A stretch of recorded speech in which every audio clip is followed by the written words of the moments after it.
right. So I apologize. I'm not sure what happened there, guys. That was really weird, and I was having uh, clear out my phone there, make sure it wasn't that because I did look at something for the live stream earlier.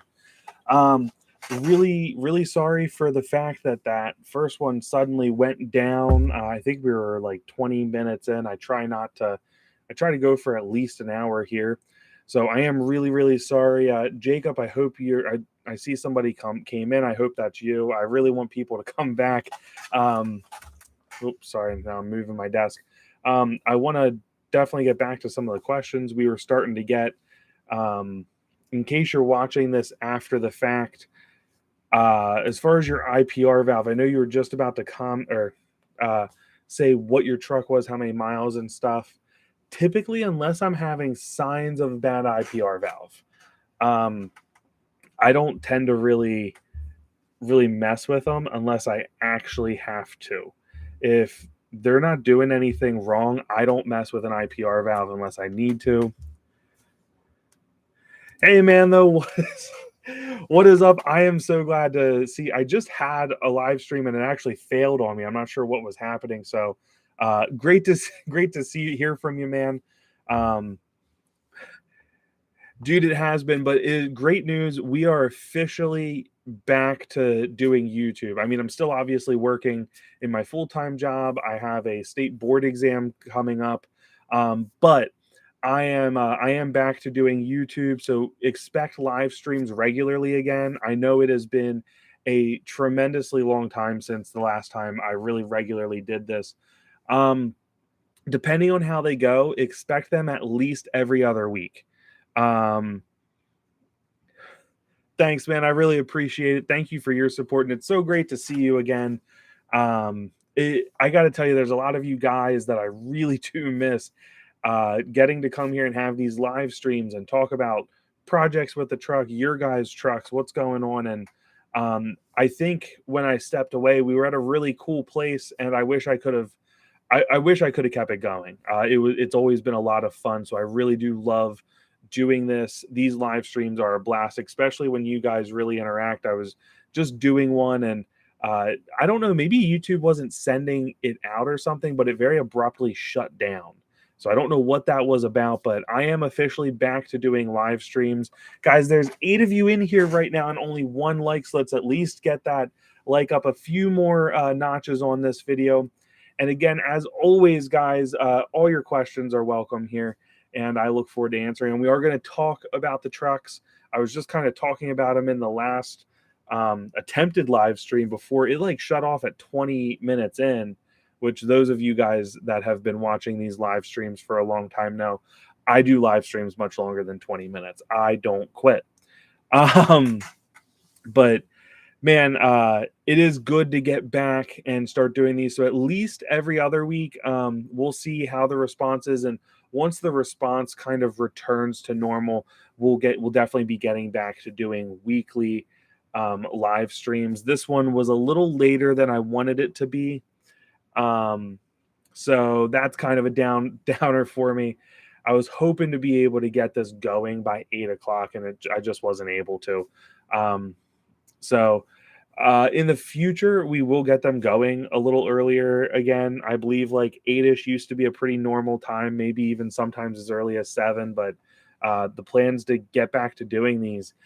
As for our 6.0 Powerstroke, where is it? What are we going to do with it? Jacob, thank you for coming back, and then we'll talk about my truck after we talk about yours. So you're doing an IPR, or you have an IPR question. So you're doing up pipes, oil coolers, just trying to get everything so you don't have to. Yeah. Okay. So in that sense, if you're tearing into it and you're saying, hey, I want to do one big overhaul, and then I want to just drive my truck. Was it an 06? Did I see you say, Jacob? If you could let me know the year, just so I can be very specific in my answer, depending on years, kind of changes a few things. But for the job you're doing, I do have some solid advice here. So 250K on it. 06 6.0 Powerstroke. You're going to drive 6,000 miles. So this would be my recommendation. Wow, in July you're driving 6,000 miles. That's a hike. So this would be my recommendation then. You're already doing the oil cooler. You're doing the up pipes, which is a great idea while you're in there. Your EGR cooler, I would address that. Whatever that means to you, whether that's new or otherwise, I would address your EGR cooler and make sure it's reliable. BD Diesel's my favorite up pipes for the 6.0 Powerstroke. I love them. I think they're the nicest kit out there. Excuse me. They could be a little bit of a bear to put on, but overall, the nicest set of up pipes for your 6.0 Powerstroke, in my opinion. I would then, under that idea, I would replace your IPR valve. And one, because it's a little bit of a bear to get to. I will say this, I'd throw that one in your toolbox, because if it's not bad, you might want to, yep, that works, Jacob. I'm cool with that. I get it. So if it's not dying, I'd keep it to the side. It's a lot of people don't understand. Some people think it's just like an electrical part. It's actually mechanical. It obviously needs the electricity to work, but it's actually a mechanical part in there that's moving. Typically how they fail. There is a level of wearing out over time. So if it's the original one with 250,000 miles, there's a good chance parts of it are wearing out. Typically what causes failure is a high pressure oil pump failing and pushing a bunch of debris into it. It gets through the screen and then it stops the plunger that's inside there, or the valve, from being able to move.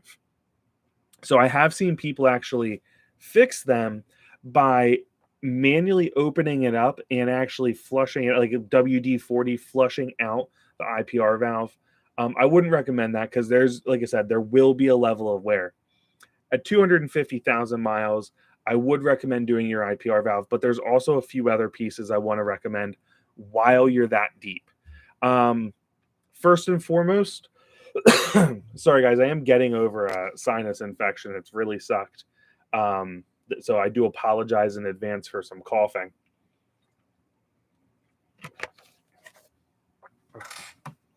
I brought plenty of water to keep me going, just in case this turns into a long one. So outside the oil cooler and IPR valve, my next recommendation would be to address your SET fitting. To do this, you have to take the plate off of the high pressure oil pump. It is a fitting that fits behind it, and it actually feeds your branch tubes, which push oil, the high pressure oil, out to your oil rails, or Ford technically calls them a fuel rail, even though they're oil driven to actuate your injectors. They can leak on some of these. If it hasn't been addressed on yours, there was an updated one that fixed a lot of leaks coming from your snap to connect fitting. So if that hasn't been done, I would do that. High pressure oil pump is solid. The 05 and newer high pressure oil pumps rarely fail. I don't know that I've ever actually truly heard of a failure. I've heard of misdiagnosed ones, a lot of them. So I'm not saying there isn't a failed one out there. I'm saying the failure rate of these pumps is incredibly low. They're very, very durable pumps. Moving on from there, under each valve cover, I would replace your standpipes and your dummy plugs. They are the next two most common leaks on any 6-liter, excluding really the 03 engines. They were really the only ones that didn't suffer from leaks as badly. Now, not to say they couldn't, their big issue was actually pump failure. Now, in 04 and a half, meaning the latter half of 04, is when they went to the newer style pumps. And that's when kind of the pump failure issue went away. And what we started seeing was standpipe and dummy plug failures, the snap to connect fitting failure, really bad. They have rectified it. There's a reinforcement around the O-rings on it. I believe they changed style O-rings, and these have been working very well from everyone that I've heard. So for what you're doing, I would 100% recommend going in and doing those things, just because it'll just save you from having to worry about high pressure oil leaks. Because how high pressure oil leaks really suck is when they first start, what'll happen is they'll give you a hot no start issue, meaning so everything's kind of expanded and expanded to its size that while it's been heated. Yes, even metal has a variance of expansion that takes place, and this actually leads to leaks. So when it's hot, when the truck's running, it can keep it going. But when it's not, when it's trying to start and you have a hot no start, there's a leak somewhere. Now, once everything cools back off, things fit together in a slightly different manner. A lot of times you can start the truck again, but you might have to wait 2-3 hours for your truck to cool down enough in order to do that. From there, after that's all resolved, in really severe high pressure oil pump or high pressure oil system leaks that happen, you'll actually die while driving. The truck will shut off. Probably should have worded that better, but the truck will actually shut off itself. And then again, you have to wait. Typically, when they're doing that, it's not long before they won't start altogether. So if you address all of those issues, you will eliminate pretty much any chance of having a high pressure oil pump. There is another spot I can think of, but very rarely are you going to have issues there. That would be my recommendation. I see we got a little more here. You have the snap to connect thing taken care of, standpoint are taken care of as well. And the injectors are all out with OEM. So yeah, man, it sounds like you're set. May I ask, are you actually experiencing any, why are you going in to do the oil cooler, if I may ask? Because one thing I found in an abundance of fear that people have, a lot of people are replacing oil coolers just to do it. Me being one of them originally, like 4-5 years before Josh and I started the channel. I actually replaced mine. I had no idea what I was doing. And had very little business doing it, but I did it and it all worked out quite well. But yeah, I definitely was in a little over my head. So while we're waiting for Jacob to respond as to what's causing him to want to replace his oil cooler, if we could get a few more likes up there, guys. We got 6 people in and only 4 likes. Let's get that back up. Let's get that number up to 6. And again, anybody else, I love what makes these things fun. Like I was saying, is you guys interacting and asking me questions.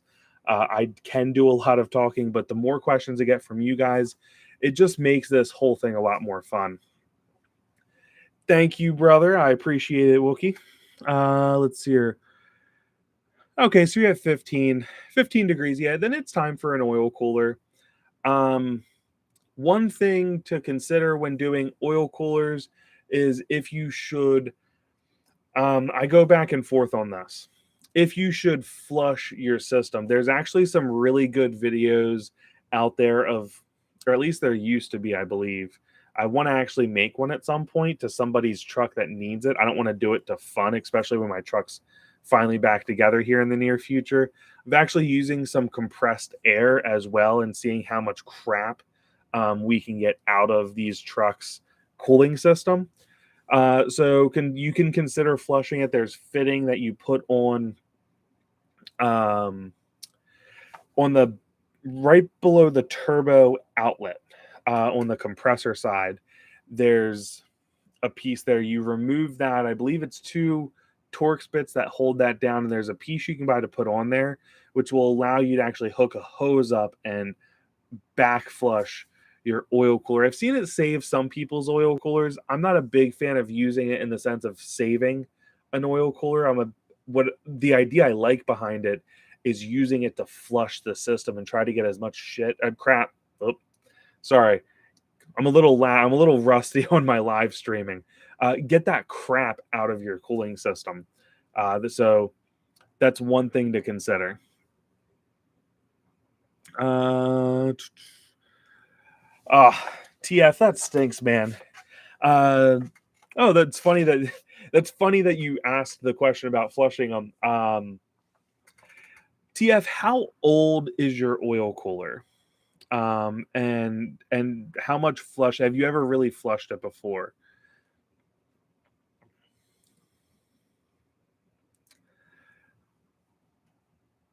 Oh, those degas bottles end up looking like crap in a few years. It doesn't take long before they look all like yellow and crap instead of like they come white. What a lot of people don't realize. A lot of people think they come clear.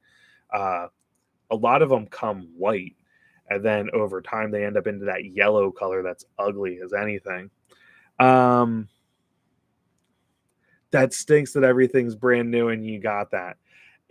If I had everything brand new, I feel like I would just tear the oil cooler out at that point. I don't feel like I would flush the system.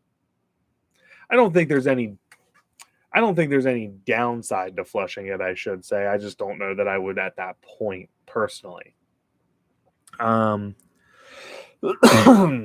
Let's see here. TF probably does not hurt to try.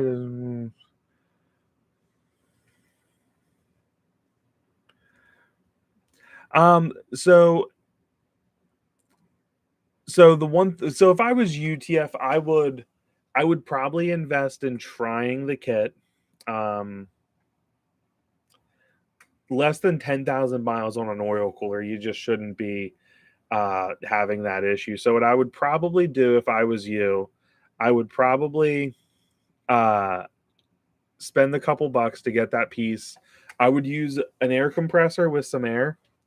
I'd have to look up to see what people have had luck with, how much air, because I wouldn't want to it's not like testing an oil system on these trucks where you can put 150 psi and everything will be just fine.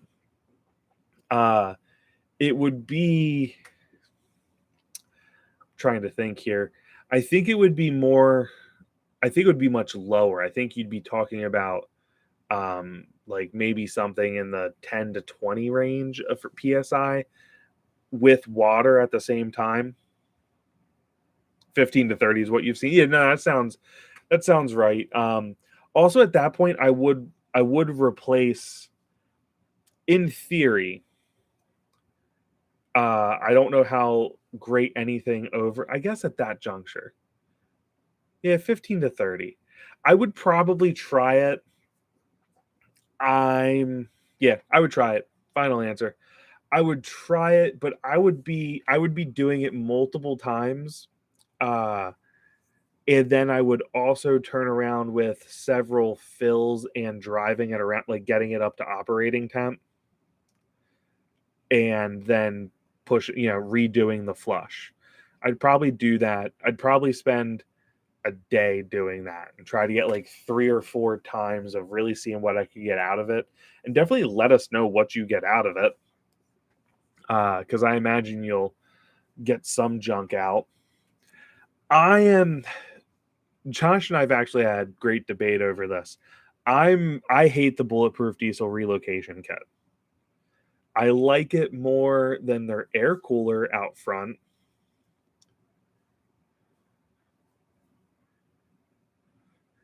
Did you TF, did you oh shoot, what was I gonna say? Did you use the air compressor trick when you did those previously? Because I've flushed my system before.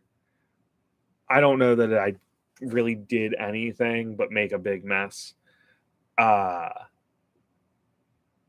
I never did the air compressor trick with water. I actually was going to, so I bought somewhere in my toolbox. I have this ridiculous looking setup that I made to flush my system and using an air compressor. So I had like a side that I could set up an air compressor, all this nonsense, and then another side was for the hose. It was quite ridiculous, I'm not gonna lie, but I ended up having other issues and the truck needed to go down, so yay me. Why do I hate it? I just don't think it looks good. I don't think it ages well under the engine bay. TF, WTF, I will quick look at that in a second here. I'm going to finish this or I'll forget to comment on why I dislike it. So to be clear, I think the quality of parts used is very high from Bulletproof Diesel. However, I think the implementation of it is not that great. I think it looks... I think the ultimate answer would be for somebody to find a way to basically try to mount it the way the 6.7 has it mounted. I hate the way it looks. Now, what I think it does well is, well, it would now take like 30 minutes to change out an oil cooler, which I can't even get to a factory oil cooler in 30 minutes. I'm trying to think. My best time getting down to a factory oil cooler is about 2 hours. I mean, hustling too.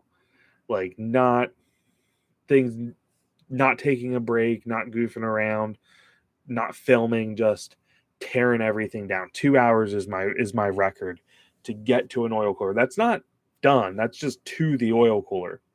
30 minutes on the relocation kit and you're done. Like, you're driving, you're getting ready to start it, at least filling it with oil. So I think it does really good there. Why I hate the Bulletproof Diesel relocation kit though, it doesn't fit particularly well. You have this really cool billet plate that goes in your engine bay. It looks shiny, it's nice. And the hoses are really, really high-end hoses. I mean, they're nice. The kit itself is nice. I just don't think it looks that great in the engine bay. Now, if you don't care about that, I do think it's kind of like, I haven't heard of it really getting in the way it rests around the intercooler pipes doesn't make me feel particularly great either. So there's that to consider as well. But overall, like, it's not a bad kit. But I mean, by the time, I think for me, it comes down to a cost equation to an extent as well, which might seem a little ridiculous, but you would replace like 3 factory. I mean, last time I price checked this stuff, like 3 or 4 factory oil coolers before you pay for that kit once. From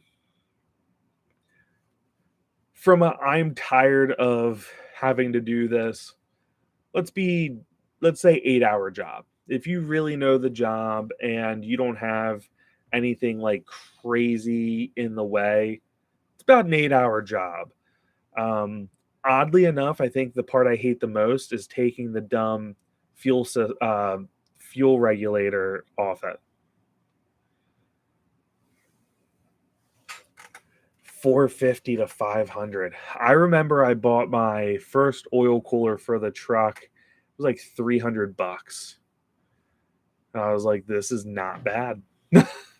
Okay. I don't know if the price has also increased on the Bulletproof Diesel kit. But I mean, you're definitely at least 2 times. I struggle with that. I completely disagree with the Bulletproof Diesel air cooler kit where they mount it out front. I don't like that at all. I think you should really try the flushing. I would really try flushing in a ridiculous manner. And I think 4 flushes is a lot. But with the air compressor and stuff, I would really mess with that. See and if you're getting stuff out, I'd keep going until you stop getting stuff out. And then at that point, I would take it for a drive and let it get up to operating temp, drive it around another 10, 15, and then I would do the exact same thing again. I would use the air compressor and try to get all that crap out, and until you can't anymore. Something's in there that's clogging it, and I'd rather see us and I want to hear what your results are. But I'd rather find out that you were able to effectively get rid of it, or like not get rid of the truck, but get rid of the problem that's going to keep causing it. Because every year having to replace an oil cooler is 1, expensive, 2, annoying, and 3, shouldn't happen. Let's see. I'm a little behind here. Nice clogs. I have system. One thing I will say, I don't know. I don't know if you did the chemical flushes before replacing it or not. But if you replace your oil cooler and do a chemical flush, I've seen shops give this advice. This is terrible advice to do. I have no issue with the chemical flush. So TF, that's your issue. Even with flush, so when you do a chemical flush, you break a bunch of crap loose in your whole system. Every water jet, the whole cooling system develops crap in it. So you do a chemical flush, we think, oh wait, you did before replacing. Never mind, that's the correct way to do it. So ignore what I was saying. I am going to finish that thought though, because I've heard shops give this advice, terrible advice. So what they do, they say do a chemical flush, and then people do a chemical flush after they've replaced it. So they get a new oil cooler, they do a chemical flush, and it's not breaking those particles down, like it's not breaking everything down and letting it float around in the coolant while you get it out. It is now just floating around. And where does it stop? The Ford factory oil cooler is one of the best coolant filters you could possibly get. And I'm going to sound silly because I have a coolant filter. Let me tell you, I was all about it. I thought they were cool. I was super excited. And then I realized how little coolant they filter, and they do really a terrible job overall of filtering coolant out on these and keeping crap out of the oil cooler. So, with that said, how do we address this? Really through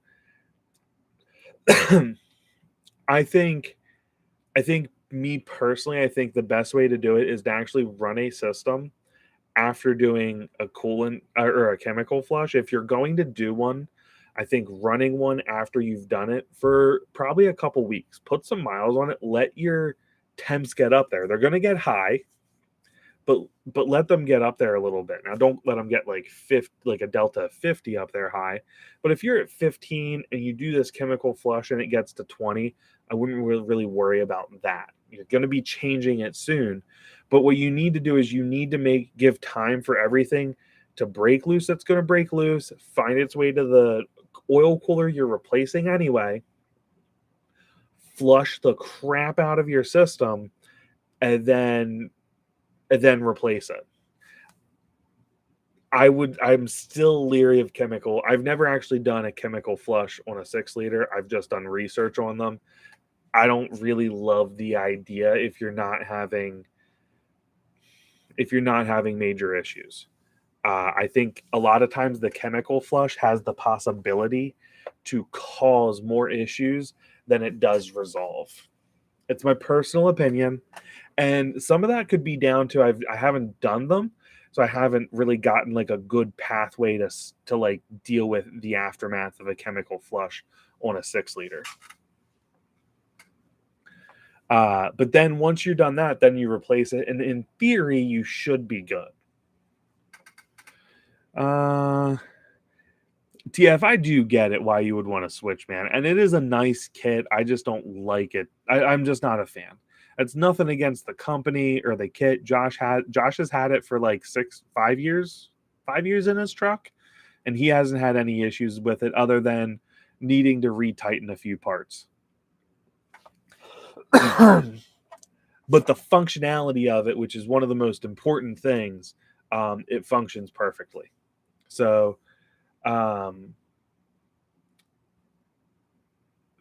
why is it saying ads will air short? I'm going to skip this. I don't want you guys to see ads while I'm talking. Skip that nonsense right now. YouTube's changed some things since before. Typically when people are watching afterwards, I let ads air. I don't typically let ads air while I'm doing the live stream. I'm not trying to get you guys to all want to leave while I'm talking. What oil? So I'm actually a pretty big fan of Ford Motorcraft. I did T6 for a while, and I thought it was good oil. I don't think it's necessary. It's funny. I think the key to oil in a 6-liter is making sure you replace it at 5,000 miles. I think that's your best bet. I'm a big fan of Arch Oil, but I think the most important thing above all else, Ford Motorcraft Oil, at least, I mean, I know prices vary. I haven't checked prices in a little bit. It's not bad oil at all. It's good. It's pretty good oil. And at the end of the day, it's more important to make sure you're replacing it frequently enough. I see people trying, like with a Huey injection system, it is so hard on the oil. And people are always trying to push their oil out longer. Like, I want to get it to 10,000 miles. Well, making your oil in a diesel last 10,000 miles is kind of stupid. There's a ton of soot. And at the end of the day, I've never seen it true. Like, I've seen people doing this, and I've seen higher failure rates in newer trucks from studies I've done, where they're having trucks come back more frequently because people are trying these 10,000 mile oil change intervals. It's stupid. Don't do it. But if you're changing it at 5,000 miles, I personally don't think, as long as you're running a decent oil, I don't think you're going to have issues. I will say, in a very interesting thing, Warren Diesel will actually deny your warranty claim if you use Rotella. T4, T6, I believe, are the two oils people use most. So bear that in mind. I'm a Motorcraft fan. I see TF said about Schaefer's. I actually would really like to try Schaefer's oil. I haven't yet. I do plan to at some point try it. I do hear, after I've spoken with Kill Devil Diesel about it a little bit, and we've kind of in the conversation, we've both come to the conclusion that the most important thing you can do is replace it within its time span. So less than 5,000 miles. I would recommend start planning around 4,500 miles. Yes, you have 500 miles to go. Here's why I say plan around 4,500 is because inevitably life happens. So when you think you're going to change it that Saturday, something at your house needs addressed, or you have a family emergency, or you get invited to go do something fun, like have a barbecue. It's a holiday weekend. So obviously a lot of you guys are probably going to be out grilling tomorrow. If you didn't grill today, I know I was just talking with my mom about grilling and having, hanging out with the family tomorrow. So I'm excited to do that. But, so there's a lot of things that can happen. So if you give yourself a 500-mile window, you're normally pretty likely to get it done within that time frame. That's my personal advice. If not Motorcraft, I'd recommend Schaefer's oil. I haven't personally tried it yet. I am going to try it in the very near future. So once the 6 liters back, it'll probably be the first oil change on the 6 liters return that I switch to Schaefer's and give that a whirl. My biggest concern with that is, where am I going to get it from? I don't think I can get it locally, which really inevitably pulls away from the attractiveness of Schaefer's oil, because if it's a pain in my butt to get, it's going to make it harder to get that oil change done on time. But again, most important thing is not the type. Get a good brand name and replace it on time. Let's see here. Yeah, TF, I'm with you. I definitely struggle with that. Hey, I have an early 04 6-liter. TF, I don't know if I've heard any difference on the sand castings. I think they all had issues. And I think people are for some reason, people hate early 6-liters. I don't know why. The 6-liter as a whole gets enough hate.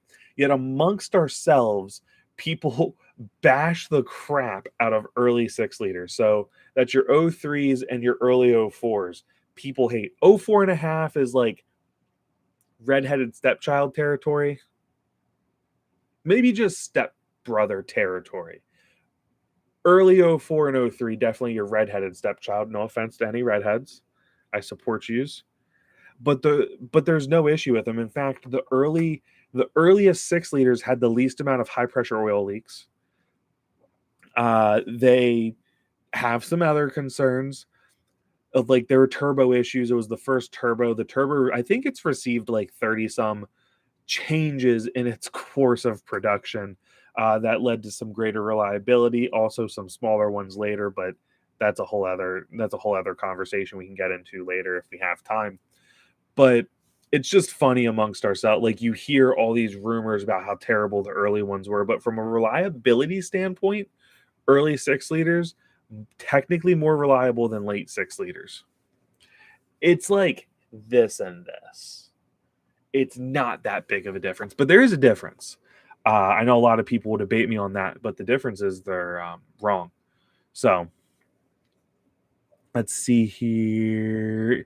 TF, it looks like you really crushed the process, like the prep work to get it. So it does really stink that you're continue to have these issues. So Jacob, you use Schaefer's with RevX. I've heard good things about RevX. I've never worked with them. I've never bought their product. I did have one of them reach out to me.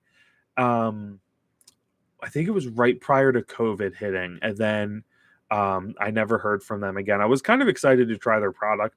I don't know that I'll personally buy it because I love arch oil. So when I already have a product that's working well, maybe I'll try it for comparison, just for something to do. But arch oil, from what I hear, arch oil is the one, if you want a quick fix that you'll feel immediately, arch oil is it. I've heard RevX takes a little time to work if you have stiction issues already. This isn't from a preventative standpoint. This is from, like, a lot of people find arch oil and RevX once they're having stiction. Very few people use it preventatively. I'm a fan of using it preventatively. I even use arch oil in my 6.7. I definitely use it in my 6-liter.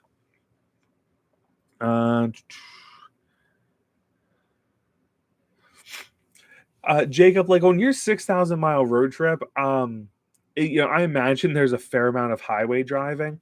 I'd probably finish the road trip and do an oil change because it'll probably be a very quick 6,000 miles, if I'm correct. But I wouldn't worry about it in your instance because highway driving is going to be easier on it. But once you're done, I would definitely change it. I don't know that I'd mid-trip change my oil, personally speaking. Obviously, do what you want, but I'd probably get through the 6,000 and then change my oil. I'm trying to think, if I was driving, let's say I drove 6,000 miles a month, I would probably just do a monthly oil change on the first. I'd use arch oil definitely. But like I think they say 3 months to every 5,000 miles, something like that, for oil changes. You're at a third of the months. I don't think that would be like the end of the world, in my opinion. Yeah, no, every second oil change is a solid way to change your filters. I have a fast fuel system. They're rated for 10,000 miles, I believe. 10 or 15, I can't remember. I like to stick to, for those of you out there, at a minimum, fuel filters on 6 liters, at a bare minimum, once a year. But it really should be every 10,000 miles. Your injectors will thank you. Your truck overall will run better long term. You won't have to worry about certain, like, injectors wearing out. And injectors are expensive. Even factory or remand ones are still expensive to deal with. So I would not be looking to try to expedite how quickly they fail. The early 6 liters are perfect. There's nothing wrong with them. I wish my truck had a later style suspension. I do want to eventually do that, but we need to get the goal is to get the channel back up to where it was before I stepped away to take care of school. That's what we're in the process of right now. Unsuccessfully this past week, as I went to do a quick upgrade on the 6.7 and it didn't fit, which I'm waiting to hear back from that guy. Not the greatest response time in the world from some of these companies that send stuff out. Some companies are really great to deal with, Auxbeam being one of them. Yep, I haven't seen him yet. He has not responded to the part that didn't fit in my truck, which is fine. I'll just buy a nice one at some point. But let's see here. It's 1,000 miles and 500 and 750. And I don't shut it off while fueling, even so, no heat cycles. I'd always shut off when fueling just because I'm weird. I don't know. seems weird to me to let it run while I'm fueling, but that's just me. Getting ready to put on BD exhaust manifolds and up pipes. They look awesome. I sent them out to get coated. I'll say so. I mean, so my exhaust manifolds look fantastic. I don't know that I have more than 1 year on my up pipes, but I will say from what you can tell, they still look great. They are heat wrapped, so it's hard to really get a good look at them. But the BD up pipes and exhaust manifolds are perfect on the 6 liter. I love them. I have a feeling I'm going to love them on my 6.7 as well. That's what'll go on it. But so what are you doing, like a ceramic coating on them? That'll look really cool. I think you'll love them, man. What's up, Terry? How are you doing, man? Welcome to the live stream. Terry, if you haven't already, smash that like button.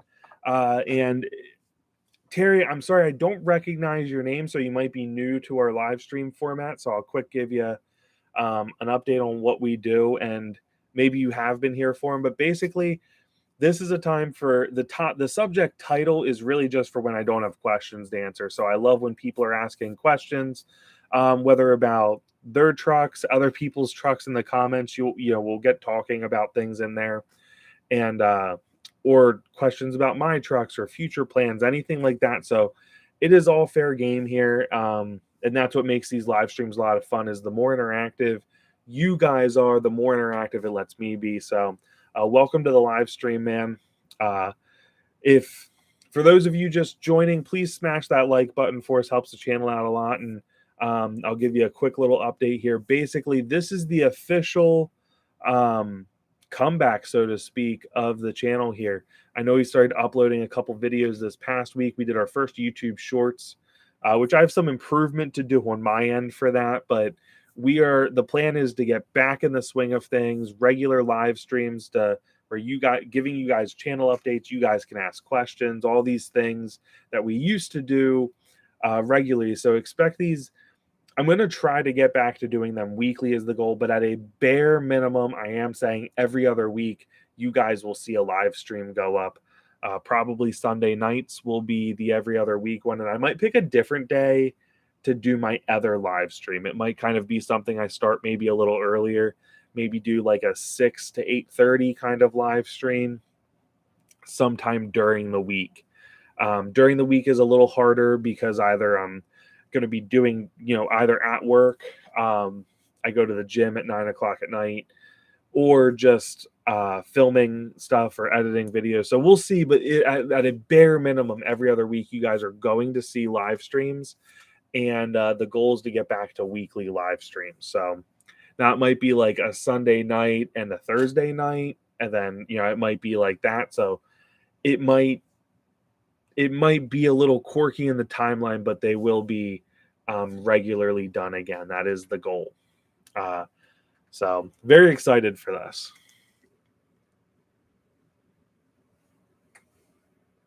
Oh, nice, man. I do remember talking to you, Terry. Sometimes, especially when I'm not, like, since I've been away for so long, it was easier to remember, like, my people that regularly came in and hung out and talked with us. So now that I'm kind of getting back there, it's kind of remembering the people I've talked with a long time. So I'm sorry, Terry.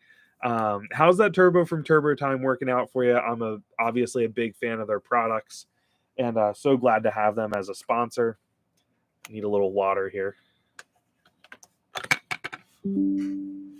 Windows security summary. Dismiss. Not in the mood for it.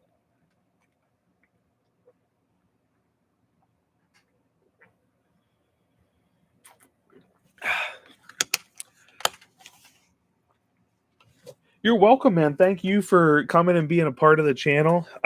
How's your 03 6-liter doing? 180,000 miles on an 03, man. That's for an 03. Let's just put that in perspective. A truck that is 20 years old that probably originally sold on a dealer's lot 21 years ago with only 180,000 miles, man. That's awesome. And man, any questions you have, either wait for a live stream and ask them, or get on any of my videos and ask me. That's really part of doing the channel. I'm going to be much more aggressive at answering questions that pop up, not just in the live stream, but also on videos themselves.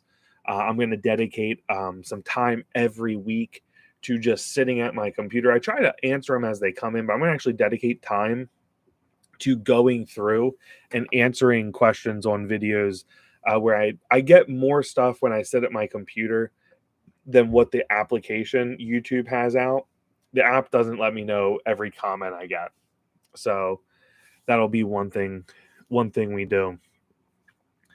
Uh, Terry, I'm glad you're loving that turbo. I know, it's this kind of brings me to a frustration is Turbo Time USA has recently released the lightning bolt solenoid for this VGTs, and it's gotten so much hate, and it really upsets me because people are just hating on it without ever testing it, and we're going to test it.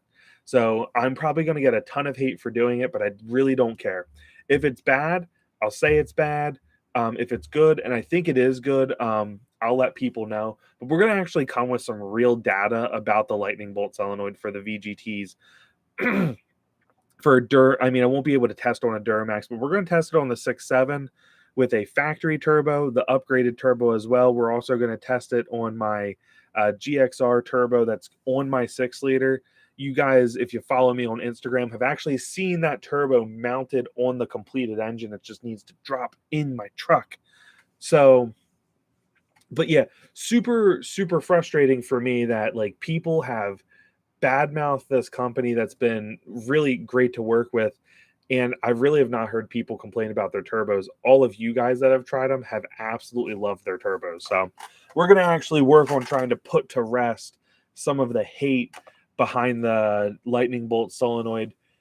And you guys know I'm very honest. So if there are issues with it, whether that be with not liking the tuning I'm running or anything like that, or requiring changes to tuning, we're going to talk about all of these things, because I'm not going to put the lightning bolt solenoid in, run it for 10 minutes and be like, we're good. We're going to test it on a minimum of 3 different tunes for the 6-liter.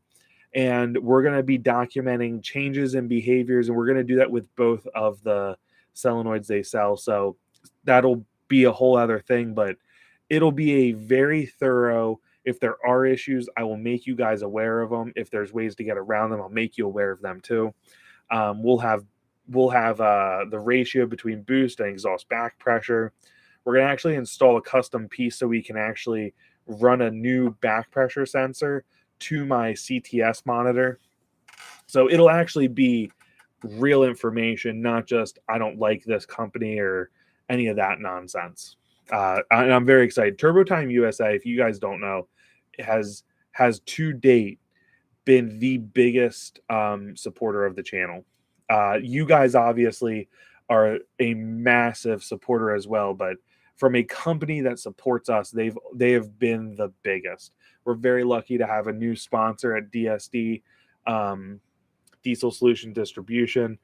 Love those guys as well. We have a lot of videos planned with them, but that's why I'm very defensive when people unfoundedly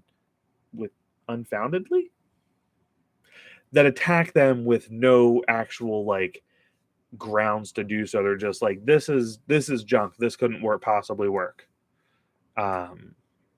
Anyway, I'm off my soapbox. Back to your questions here. Let's see here. Yeah, man, that love seeing miles. Mine just 123,000 miles on an 03. You two have the lowest mile 03 6-liters out there, probably. I doubt your 04 has 1.6. Understand that when my 6-liter broke like 3 years ago, it's been that long, 3.5. It's very upsetting. I actually don't like talking about that. I get worked up, but it is coming back. It had on the odometer over 180,000 miles. And mind you, to add to that, it's ran bigger tires the whole time I've owned it. So the whole time I've owned that truck, it's ran a larger than factory tire. I shouldn't say the whole time. Other than I think the first year, I don't think it did. After that, I put a slightly bigger tire on, and then I put even bigger tires on. So my true mileage is actually over 200,000 on that truck. You guys over here with your super low, that's awesome. I'm very happy for you guys. An 03 at 102. Where are you guys finding these trucks? That's insane. I bought my 6-liter 8 years old. It's an 04. It was 8 years old when I bought it, so in 2012, and it had 76,000 miles on it, I believe. So in 5 or 6 years, I drove over 100,000 miles. Don't tempt me. So actually, it's funny you say about going to Arizona. Not that I specifically planned Arizona, but DSD and I were talking about at some point taking a big trip across the country, and trying to stop at truck shows and trying to not just supporting our channel, but his business as well. And we both kind of want to get our hands on I want to actually do I can't believe I'm saying this. I want to get a single cab and lower it. Actually, quite badly, I want to do this. This is not the time for me to financially do that. We need to grow the channel again. But at some point, we're going to do the ultimate street truck build. And I'm sure someone else has called something that before. I don't really care. We're going to do one. And ours is going to be much cooler. But so I got to go out to Arizona to find these super low miles 6-liters out there to do my build. But it would be really cool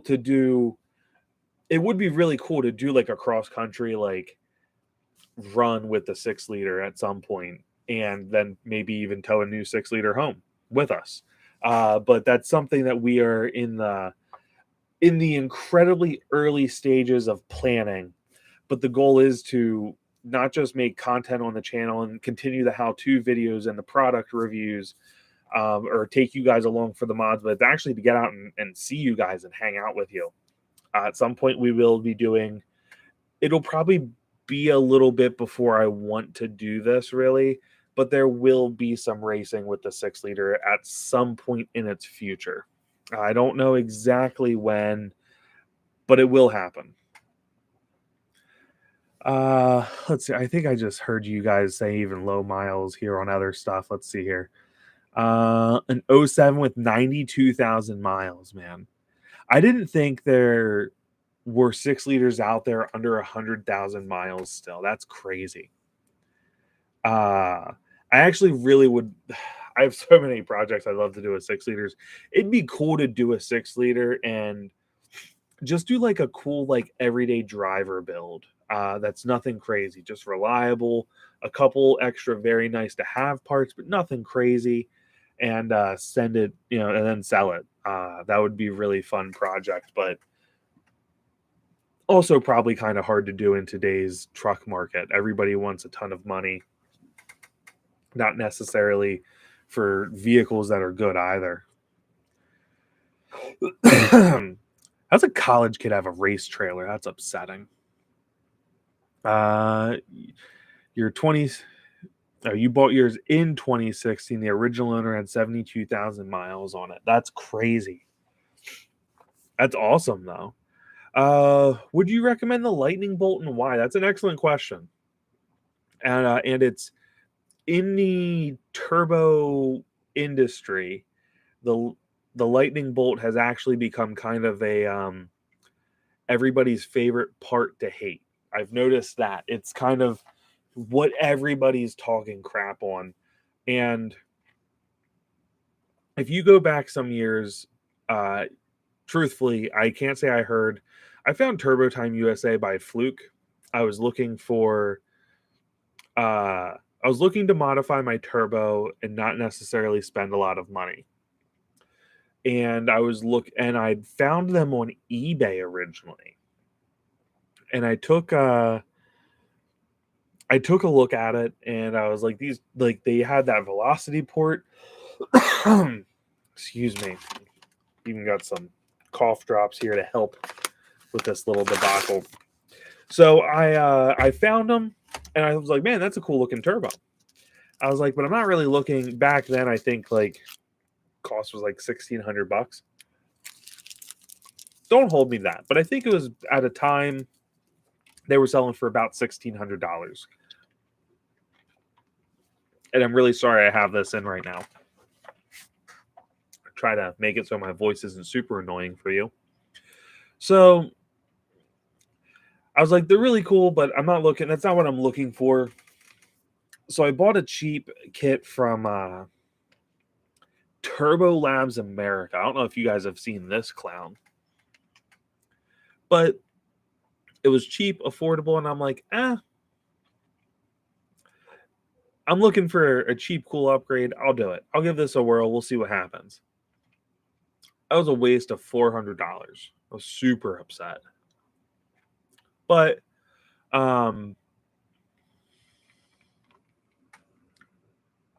hey, man, be safe, TF. You take care, man. And if we're still on, I always look forward to when you jump back on. Just be safe out there. You take care. And, man, it's good to be back, brother. Thank you so much. It really does feel awesome to come back and do something I really do love and enjoy doing. And interacting with you guys is great. So thank you. You be safe. I reached out to Turbo Time USA.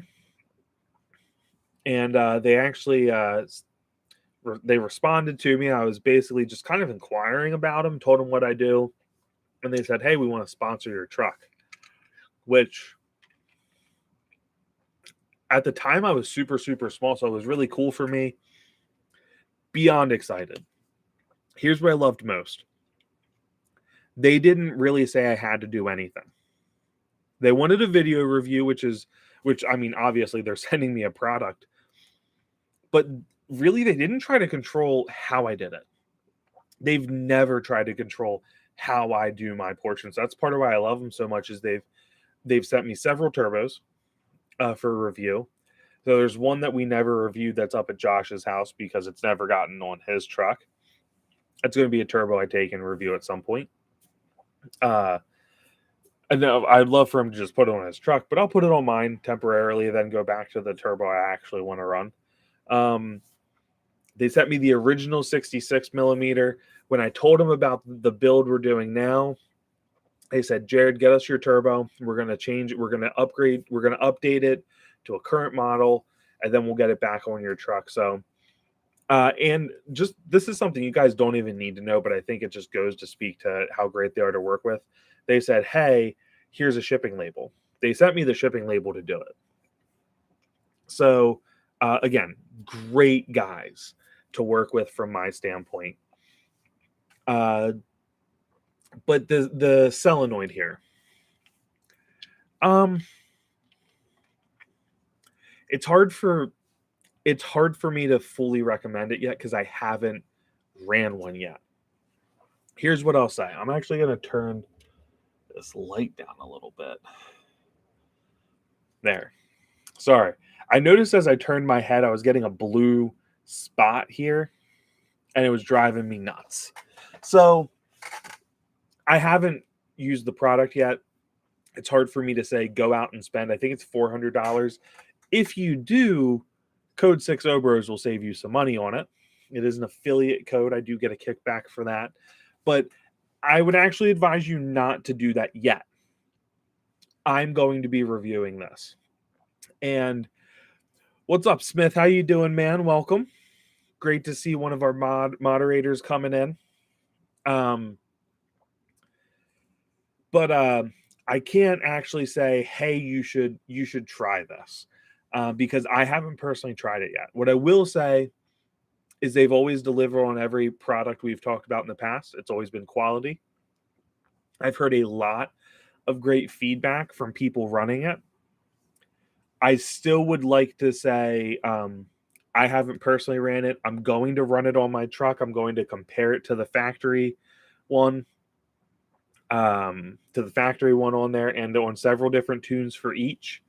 So it won't be like a super fast review product, but let's say the truck is back in the next 2 weeks, which Greg was hopeful that this coming week it gets to pop in his shop. I'm probably going to head over probably Wednesday and see if he's able to do that. If he is, who just an ad inserted?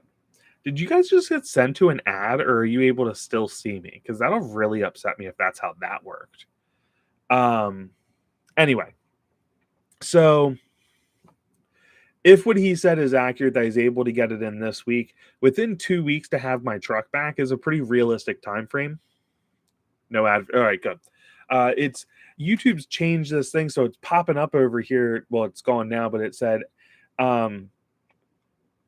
ad inserted and had a counter, and then it just said ad insert. So that must be for like post editing stuff going in, or at least I hope so. But sorry, still dealing with the cough drop. The heck was I? Oh yeah. So it's going to be. I'm really hopeful that we're 2 weeks away from the 6-liter being back. You guys have no idea how excited I am. And that's part of why that's part of what's let me help. Now that school's done is the biggest reason I'm back, but the truck coming back soon is also a very big reason for why I'm kind of having this push. The goal is to be doing a video every week, at least something. We have airbags to install on the 6.7, so I need to do that. That'll be one of my next videos. It was going to be an intercooler pipe, but that didn't work out. As you guys should have seen on my first YouTube Shorts video, though, the format for that I kind of bombed. I need to work on that.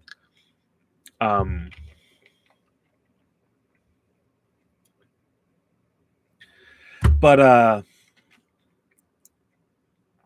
I plan to by the end of June have my first video sent out reviewing at least the initial impressions of the lightning bolt solenoid. Again, I think it's probably a good product. I think it's gotten a lot of unnecessary hate. Whether that's from people that just don't like people, we don't like shakeup in the market, I think is half of the problem. The other bit is the bigger turbo time gets, the more competition some of these other guys have. And from if you're a business owner standpoint, that's kind of alarming. You know, if somebody's overtaking your audience, and I don't mean audience in viewership as opposed to audiences in buying your product, well, that's kind of upsetting. So, again, I would hold off on purchasing it right now. I don't want, because I haven't reviewed it. I can't give it my 100% blessing, but I will say Turbo Time USA is an excellent company to work with. I believe they used to have a money back guarantee, like money back within 30 days or 60 days, something like that. But we're about again, assuming my 2-week timeline is accurate for the truck coming back, we're about a month away from my first initial review going up of the product. So you don't have to wait much longer. Now that I've said why I wouldn't necessarily recommend it, let's talk about what it's supposed to do. Because I had a hard time. One of the owners of Turbo Time USA, his name's Eli, super cool dude. I've talked with him several times. We stay in touch. Can I tell you another reason I really like this? They've stayed in touch through me backing out of YouTube temporarily. Now, they knew it was temporary, but I've gotten phone calls and text messages of him just going, "Hey, brother, just calling to see how you're doing." It goes to say something about the company that I wasn't even able to do my biggest advertisement for him, which is simply existing and doing my products or my reviews and my videos where I talk about them. And he was still calling just to say, "How you doing? How's school? When's it over? When can you come?" Like, they're in New Jersey. I'm in Pennsylvania. We do have a planned trip to go. am planning a trip to go see them and get to meet them. I'm very excited. Yeah, man, Smith, it's one of the things that makes it so easy to work with them, is because it's not all business. They actually care about how I'm doing as a member of their team, and that's really how I view myself. While I might not work in their shop, I definitely feel like I'm a member of the Turbo Time, family, so to speak. So they've been great overall, and we have a lot of plans. Even me going out and working booths at shows with them is something we've talked about at length. I told them I'm definitely into doing it this year. So that is something, now that school's done, that we really plan. I need to make sure I know at least a couple months in advance, because I'll have to make sure I'm off work and stuff. But these are things that they've actually been trying to get me to come with them for a while, and I haven't been able to. So that is about to change here in the very near future. Another very exciting thing. But what does the solenoid do?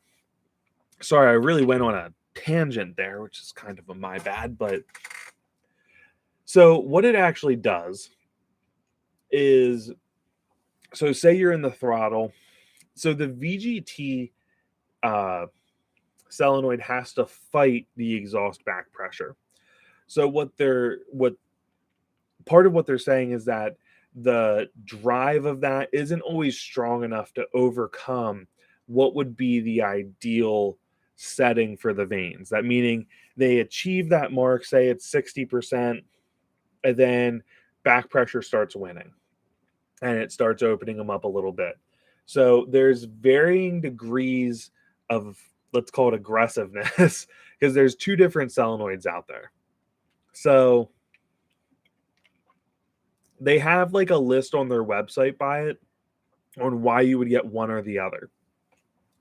The goal of it, like, what is it actually doing? Like, why wouldn't you just stick to factory? Why wouldn't you try to get just a factory replacement? That is because what you're hoping to do with it is decrease your lag time, increase your response time, meaning we want the turbo to spool faster right off the line. That's the goal of the solenoid itself. From what I've heard from you guys that have bought it, even though I've told everybody the same thing, I haven't reviewed it. I can't fully recommend it. Turbo Time's been a great company, so I believe in them. But until I can't give it my seal of approval until I've used it. This product has actually been in development since. So if you guys go look at my first Turbo Time USA video, this product has been in development since before that video was taken. It predates my partnership with Turbo Time. So this is not something they just released out of fun. They started hinting around it at the first time of us working together, and as we've gotten more involved, I almost said serious talks. Sounds like a relationship. As we've gotten more serious, insert that skit from Napoleon Dynamite. You could say we're super serious. Or I can't remember the exact line, but it is funny. So it's been years in the making. So increasing your how quickly your turbo spools. For those of you that have driven a truck with a cam on a factory turbo to know how fast that turbo spools, that is the goal of the solenoid.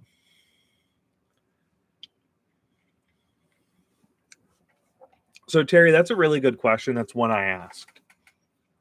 There was an initial prototype sent out. So they were testing this on partners. I was supposed to be a tester for it at one point. I need to actually send these back. This is my bad on my part. I actually have 3 different prototypes in my possession. They need to go back to Turbo Time. They've told me to send them back, and I've just been really crappy about doing it. I should really do that this week. But that was one of the concerns they had initially. So as part of the testing that they were doing is trying to determine that. And there's been revisions to it. That's part of why there's two different series of solenoid out there for this, because they want to make sure they're avoiding overspooling turbos and causing damage. So on their website, they do have, when I do my actual video, we'll talk about it more in depth, and I'll actually have it in front, and we'll have footage, we'll have B-roll of the truck running and the engine bay and all sorts of nonsense. Oh, sorry, hit the desk there. So one of the ways I'm going to attempt to try to data log this for you guys is going to be a combination of, and if you guys have any recommendations on things you'd like to see when I'm testing it, I'm going to be looking at showing boost, exhaust back pressure, and VGT duty cycle, which is the actual commanded position of the vanes. It's not the actual position, it's just what the computer's asking the vanes to do. These are going to be 3 parameters I pay a lot of attention to. I'm also going to hook up their vacuum gauge to monitor that.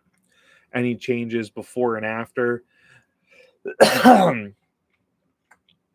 with it. And I'll probably measure mass airflow as well, just to see if there's a change in these. And these are really all of the parameters I could truly think of to keep a close eye on. We'll have exhaust temp in there. It's something I'm always monitoring with the truck, but we'll kind of be able to determine. I feel like that's a solid group of things to make a determination of, is it doing anything?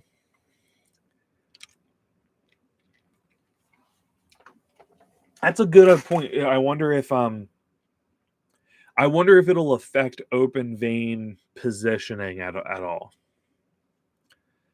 I mean, in theory, I could see it going both ways. On one end, you take the electrical impulse out of the solenoid, you should be able to open the vane still.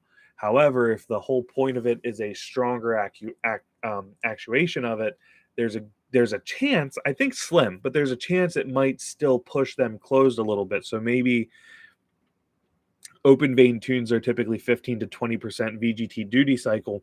Maybe we see 25%, 30%. Which should still give you that V8 rumble. The V8 rumble really kicks in around like 40%, but it might not be quite as deep of a sound as if that happened. I personally fall on the other end.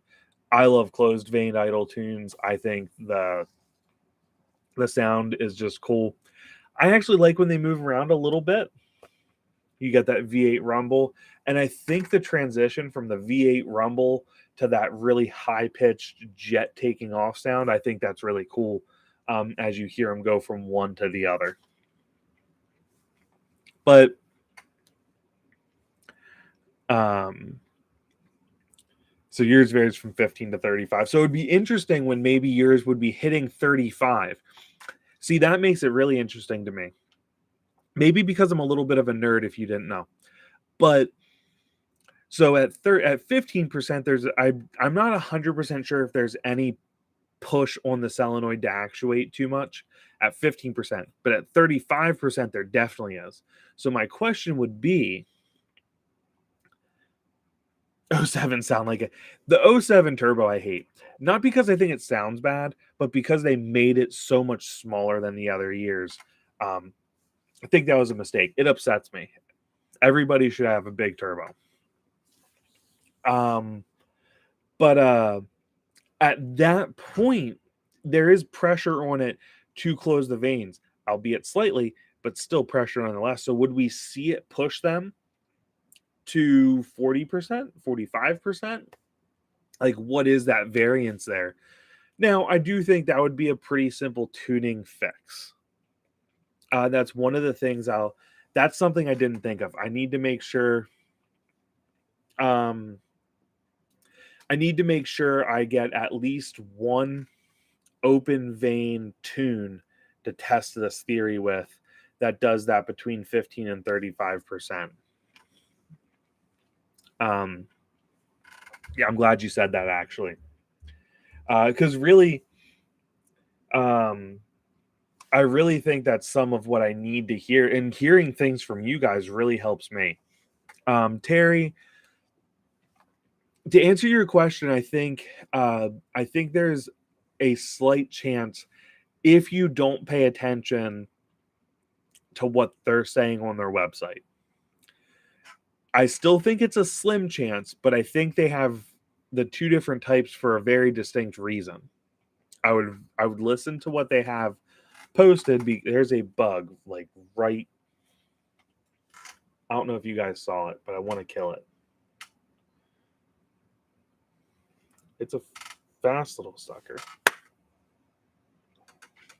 It's driving me nuts. But so it'll be very interesting. I think, like, I'm really actually looking forward to seeing that, because I think one of the things that sets my channel apart from some other channels is the fact that I understand testing processes a little better than most, and how to set them up, and compare and contrast and stuff. And I'm not saying that this is some special skill. I think I just have a unique way of looking at it and I can word it in a way that makes it incredibly easy to understand. And I think you guys I've shown that you guys can trust me over the years. If a product sucks, I've said it sucks. If product's great, I've said it's great. Because of how I am with working with a turbo company, I recommend companies I have no affiliation with, but I know through hundreds of views are reliable companies. So I think that's kind of something unique that you guys have grown to kind of appreciate from me. So I am very excited to do this. One little bit, what's everybody think of camera quality, lighting? Those of you guys that saw my preview of this realize that this is me trying to fix a previous comment. It's not ideal, but it does kind of give a little depth to the shot here. I know most of you guys don't really care about that, but I got the bug, I think. Maybe not. I felt pretty solid on that grab. I thought I had it. One second, I need a little water.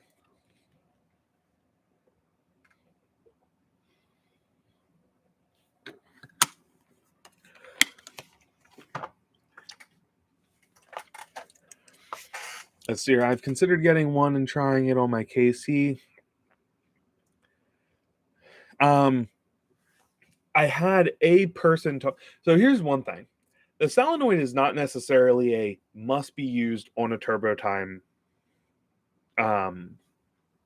turbo. I've heard of two different people using them on KC turbos and loving them. I personally have nothing against KC. My only real big issue is I feel like they've been super critical of the VGT solenoid. That's been a little upsetting. But I have nothing against KC turbo. Actually, before I took a step away, I was getting ready to review a KC turbo. And I even ran that by Turbo Time. Just another reason they've been great. I ran that by Turbo Time. I said, hey guys, I want to show you the respect and let you guys know what's happening and how what I've been approached with. But I definitely saw it just fly across the screen. It looked like it was in the back though, but it was like right up here. That dumb bug. Moving on. And I said, hey, like, I'd actually really want to review this. It's not because I want to jump ship or anything like that. I was as honest with the person that reached out to me from KC, who was very polite to deal with. I have nothing but negative to say. And I appreciated that my sponsor was down to let me do it. Like they were like, hey, at the end of the day, part of your product is reviewing products. So if you're not doing that, that's not the best case scenario. So they were super supportive. I can't say enough great things about them. So yeah, I have heard of two guys running them in KC turbos and actually really, really liking them. You could run this in any turbo, a stock one, from KC, Turbo Time. There's other people out there. I don't necessarily know them all. I don't necessarily like them all. So I'll keep a couple names out. But point is, it'll run on anything. This is, for the record, again, this is what I love doing. I love when you guys are this interactive because it makes this process so much fun for me. Sorry, I got a message here. I need to.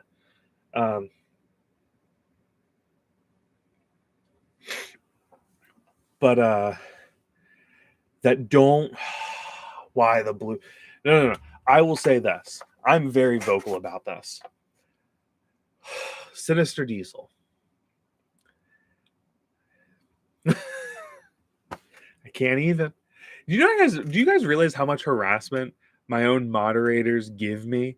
The people that frequent the live streams enough. Little backstory. When we started regularly getting like 20 to 30 people in the live stream, there was always inevitably a few people that got a little rowdy. Some inappropriate comments came up. I try to keep it clean, guys. We're all here to learn. We're all here to have fun. So I try to keep comment section pretty clean. And the moderators really helped me do that. So when we were big, I picked basically like, I think there's like 5 to 7 people that were always in my live streams and were always really great about comments and how things were going. And do you guys know how much they harass me? Every time somebody brings up this darn company. I don't like Sinister Diesel for a couple reasons. Not just that their stuff's overpriced. If you even bring up the part I think you're going to bring up, Smith, you know the part I don't want to hear about. It's complete ripoff.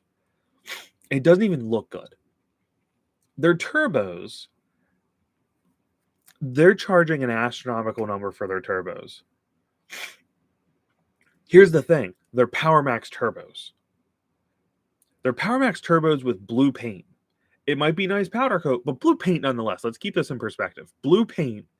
And they've attacked numerous companies for using blue paint, to the point that they don't even want companies using it if somebody requests the color because it's part of their brand. I get you can associate color with brand, sure.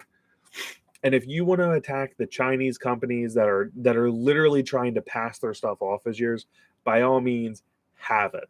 I'm not sold they're not buying some of their stuff from said Chinese companies they dislike so much. I have no real proof to back that up.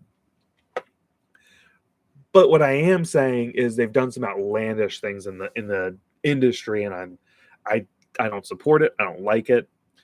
But their turbos, I've gone and looked. Unless they've changed this, 100%, they're charging. I got to look their website up now. I got to pull up another web page here because Smith did this to me. This computer until now has never looked up Sinister Diesel. Thank you. Yeah, save $10 on your first order. It's only going to be still significantly overpriced. Where are your junk turbos at? I shouldn't even say junk turbos because they're essentially either a factory turbo or a PowerMax turbo. And I hate their naming for it. Pitbull series. That's like, who got me? I can't believe I'm on this tangent again. Every live stream, someone's got to ruin it. All right, let's look up the specs of their turbo. Oh, they don't give them. But from looking at it, I can tell you it's a factory turbo that they machined Garrett off of and painted it blue. This one looks like it has a aftermarket wheel in it, but they don't give you any specs on it, so you don't know what size it is. Drop-in replacement. This has me so worked up. I hate this company. Why? Oh, every live stream, somebody gets me on this kick. So for what looks like a factory turbo, with a wheel in it, they want, shoot, I lost it. Where is it at? $1,600, which is ridiculous. You can get from an actual good company, TurboTime USA, using my affiliate code, which will get you 5% off. Let's look up TurboTime USA.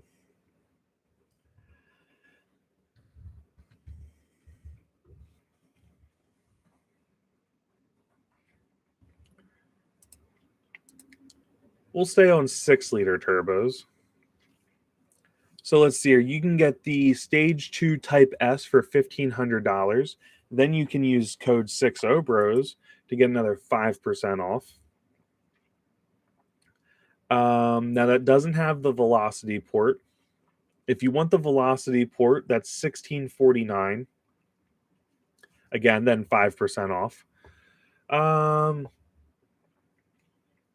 If you wanted a Predator GXR, which is the series I'm running, I'm going to be running a GXR 7, which is a dual plane wheel. The GXR 11 is a single plane wheel, but that is $1,600 for a GXR 7 without the velocity port, another like $150 for it.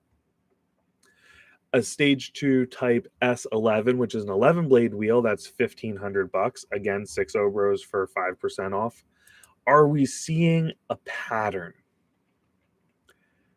Let's see here. They want $2,000 for what looks to be a Power Max turbo.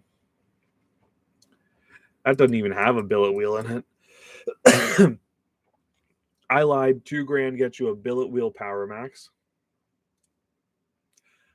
Nope, I'm wrong. It's not even a Power Max. It is a Stage 1 turbo. It's a 61.4 millimeter by 82 millimeter extruder on the compressor wheel.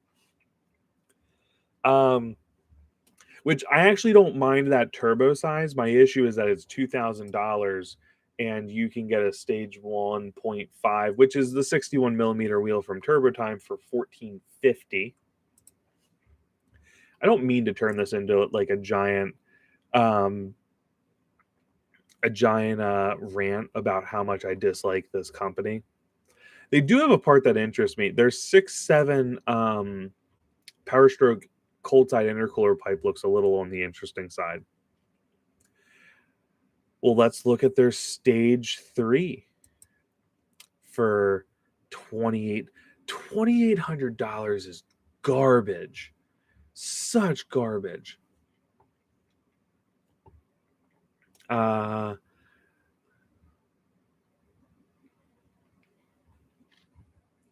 again, there's no information about what you're getting here.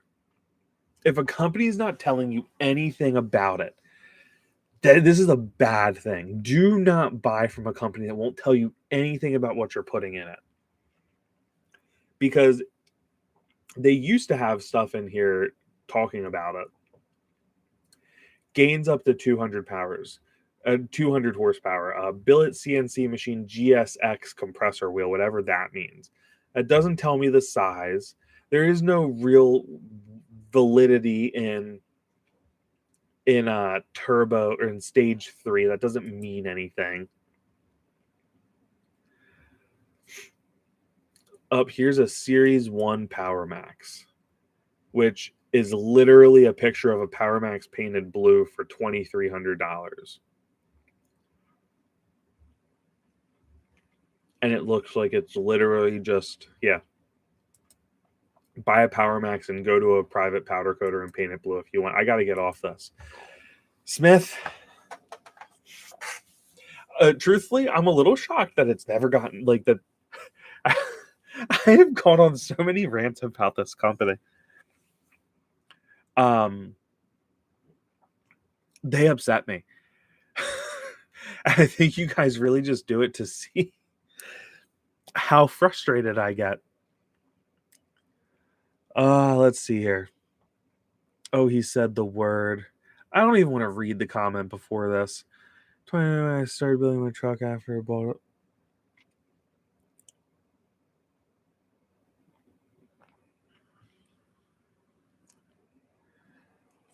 with the blue company.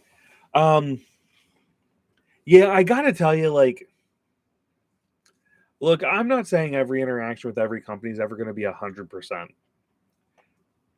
There's better products on the market than their stuff, and they're charging significantly more. Not because their product's better, but because for people that aren't involved enough in the industry will purchase their products because they look nice. I mean, you got to admit, especially when that blue first came out, like I was like, oh, it looks sharp. Like, I don't hate the blue. I hate what they've made the blue into. But like charging that amount for a turbo, like you're not better than the biggest turbo guys in the game, but you're charging more simply because they're preying on people that don't know any better. So if you just got into diesel trucks, you know the name Sinister Diesel. You don't necessarily realize their products aren't quite top notch. Yeah, it's just I sometimes wonder if we'll ever get to a live stream without somebody bringing it up. I don't think we can. I think you guys enjoy what it does to my blood pressure. I don't know what my blood pressure is right now, but I'm sure it's elevated.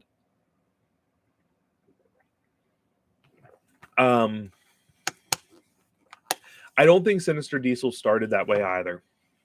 I think there was a time they were that they were much more realistic about stuff. So I think this is something we've seen in the last 5 years from them, of a consistently doing goofier stuff. But when I look at those $2,000 for a turbo that is basically not much bigger than a factory turbo, that's some expensive blue paint. That's what that is. And I say paint, and be clear, I know it's powder coat. I just struggle with that nonsense. I'd literally rather see you buy a turbo from almost anybody else other than that goofball Turbo Labs. I really dislike that guy. But there's videos up about why, and I'm sure he doesn't care, and that's fine. But man, guys, going in to get my blood pressure up today. That's what you're doing.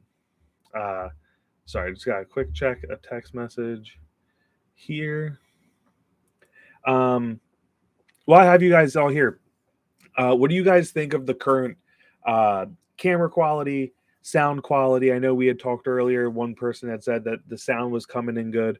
What do you guys? Smith, technically, which white truck? Because I technically am the proud owner of 2 white Powerstrokes. I believe you're talking about the 6.0, though, if I'm correct, which I'd be happy to get in plan. I can't tell you how excited I am for this truck to be back right now. I'm like off the rails excited. So, first thing's really going to be I'm literally going to film a video on the way home from picking it up. So I'll probably film going to get it and then driving home with it. I'm going to film. You have the black truck in memory. The black truck. Black truck aged me. It aged me. It was rough. It really was a nice pickup when I got rid of it. I still wish a part of me wishes I loved the interior of that truck. The exterior left a lot to be desired in that. And in camera never really showed how rough it was. It looked like I was complaining about a nice truck until you guys actually saw me get to work on it and see how bad it was. In hindsight, one cool thing to do would actually be to get a truck that's been real beat up and turn it around. But that's not something I'm going to do right now.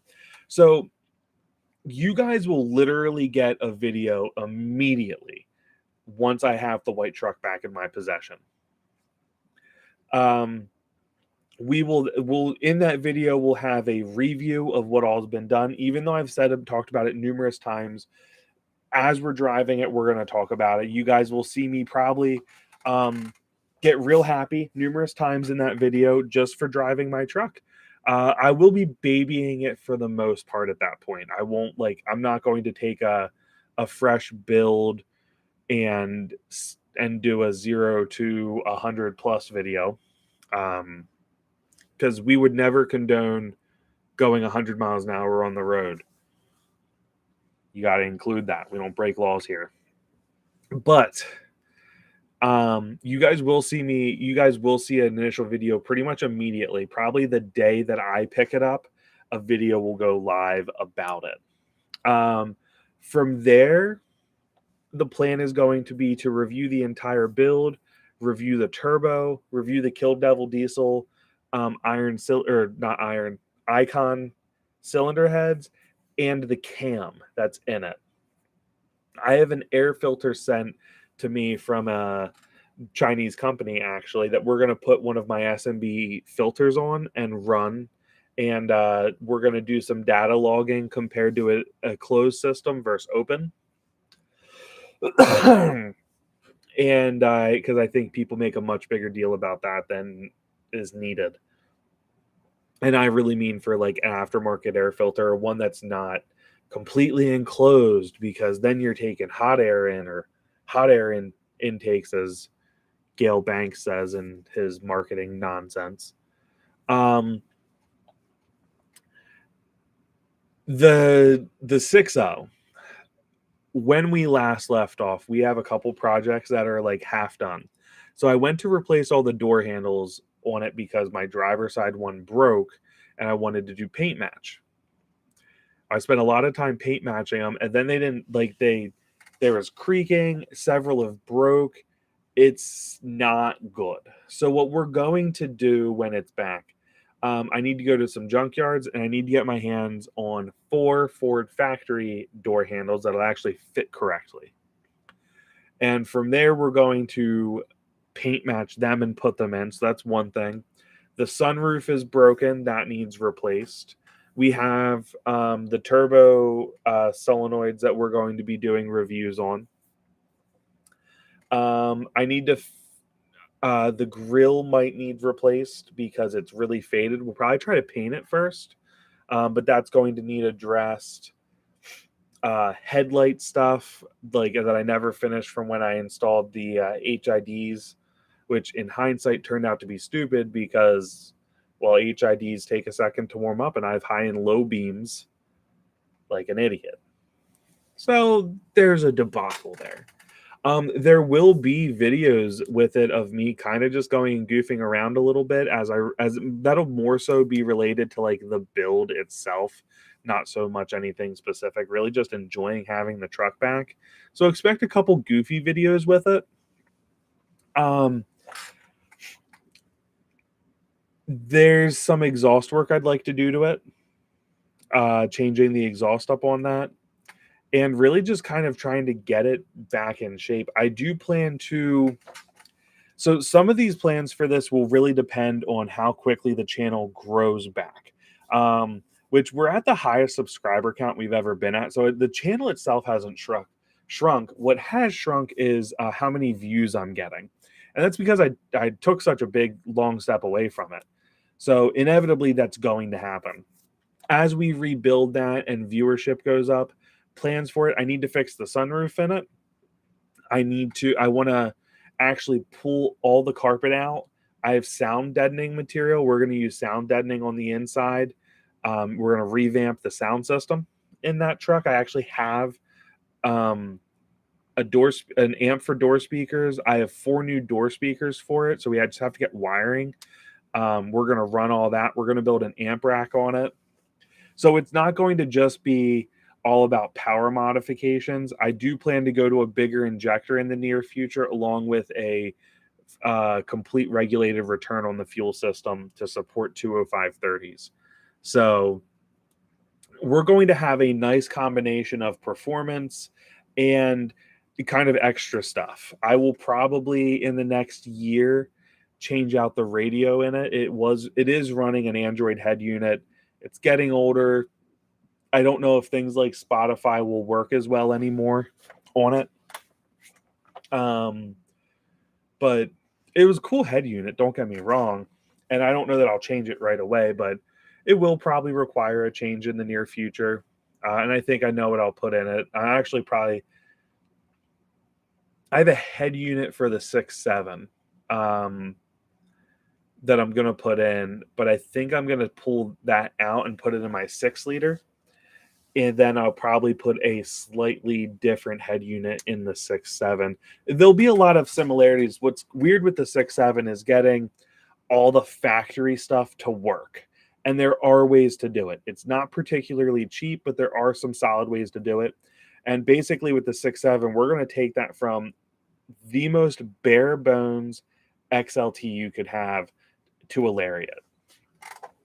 Minus a sunroof, because I'm not cutting a hole in the roof of that truck for it to leak immediately. But that'll be the goal. But the 6.7 is going, like, the goal is to really I also have some rust on my rear fenders, so we're going to actually sand that down, use some body filler, some Bondo, and try to make it as nice as we can. The long-term goal will be a new bed for the truck. Josh is in favor of a flatbed. I'm not really big on, I don't really want to do a flatbed on it, but it will probably get a new bed in the next 2 to 3 years. It depends how well the Bondo works. Like, if I can make it look nice, I do want to do a video of the whole process plus painting it. I think I'm going to see if I can get a local paint shop to actually try to paint match my very, very tired white on that truck. And then we'll get a 2-part clear and, we'll do it up, and then we'll try to buff it out, see if we can make it look pretty nice. That's the goal. Because it's not bad yet, at least the last time I saw it. If I don't do something soon, though, it will get bad.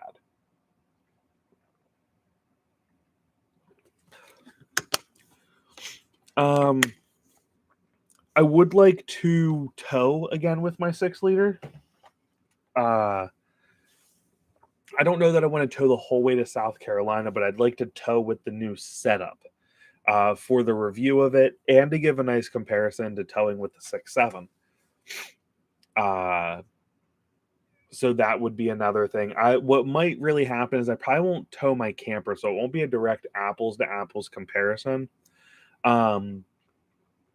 But getting a flatbed and getting another diesel pickup on it, I'd like to tow 10,000 pounds with it for the review of that setup. Ideally, I'd like to get I'd like to just tow my camper with it so I can give you a direct apples to apples. But yeah, so there's going to be a lot of stuff coming, and hopefully this coming winter we get a lot of snow. That's really what I want. I want a lot of snow because we're going to do donuts in both of the trucks. Obviously not at the same time, but yeah, we're gonna take both trucks and do donuts in because I'm a mature adult and I like to keep my driving skills sharp. So and again, during this time, one other thing I forgot. We're gonna redo the rear axle, so wheel bearings on that, brakes, same to the front, wheel bearings, brakes, ball joints, U-joints on the front axles, front drive shaft as well. All the steering components need replaced on it, so all that's going to get done. New brakes up front. It'll be a lot of work coming up. That is for sure. And again, we're going to try to do it basically as the channel supports it. So as the channel can afford to do it, we're going to do it. We have great sponsorships between Turbo Time USA and DSD. So I feel I feel like we're in a very fortunate situation to kind of go forward from here. But I am very excited for what the second half of 2023 will look like for the channel and for everybody. Hopefully in the fall. I don't think I'll go racing at all this year with it. I will say that. I do want to do a little racing with it again, but I think that'll be a next year thing, maybe early spring. Um, I probably won't race through the summer, but then in the fall, maybe do a little. And it's not going to be anything crazy. I'd really like to run in the 12s with that truck. Then I'll be done with my nonsense. I might take it racing once a year from there, but that would probably be once it's in the 12s. I'm really content not racing it from there. So we'll see what happens. Plus it's on 35 12s and a halves, or 35 by 12 and a halves on 20-inch wheels. I do love the look of those wheels. So we shall see. But I mean, there's actually a lot of stuff. And something I haven't talked about as much on camera, Kryptonite is one of the brands I'm looking at for when I do this. One of the things I haven't talked about much, so you guys have heard me refer to DSD, who is an official sponsor of the channel at this point. There'll be a YouTube channel associated with them as well. And in the near future, I'm actually going to be editing videos and appearing on their channel frequently. The owner of the channel's name is Phil. He's a local guy to me. He owns a shop and stuff. So we will be working together on several projects. So he's somebody you'll see on our channel as well. And again, it's part of a sponsorship. And what that should allow us to do, we don't have all of our details figured out, but what that'll allow us to do is, one, it gives me a place. I don't currently have a place to work on a vehicle when it rains. So prior, that was kind of a hurdle I had to overcome. And in fact, some projects on the black 6.7 I had took place in the rain, and they weren't always fun. There was one, it was literally just pouring on me. And I had I can't tell you how awful it was. So I have my jack on the truck, the one side's jacked up, the tires off, I'm wrestling with stuff, and it just started downpouring. But I had to get the job done because there was so much wrong with that truck when I had it. So there will, if I recall correctly, and again, this isn't all concrete yet, but the goal is actually to get an affiliate program going with DSD. So you guys would be able to buy parts, use a discount code, and get them from a quality supplier. You know what I mean? Like somebody that is an actual shop. You don't have to worry about getting knockoff products. This is an issue I've had a little bit with Amazon. The amount of time I have to spend making sure a product that says Motorcraft is actually a Motorcraft part, or that says Timken on it for wheel bearings. Those of you guys know I use Timken wheel bearings, making sure it's actually Timken's brand and not a knockoff. This has been an issue at times. So the goal is to eliminate that and make sure that, and also grow with this company. This is somebody I plan to work with in much the same way I work with TurboTime USA. In fact, they will in the near future, they're looking to expand and actually become a dealer for TurboTime USA. That's something I'm going to help facilitate happening. So you guys will see me working with another person. It's still going to be the same. You know, we're still going to give you good content. He has a lot of stuff over there. We're going to keep it diesel related for the most part. But we're going to expand. Like he has a Jetta. He has a diesel Jetta. We actually shot it's in rough shape. Like a friend of his gave it to him, dropped it off. Like it ran once. Now we did get it started. We had to use a different battery to get it started.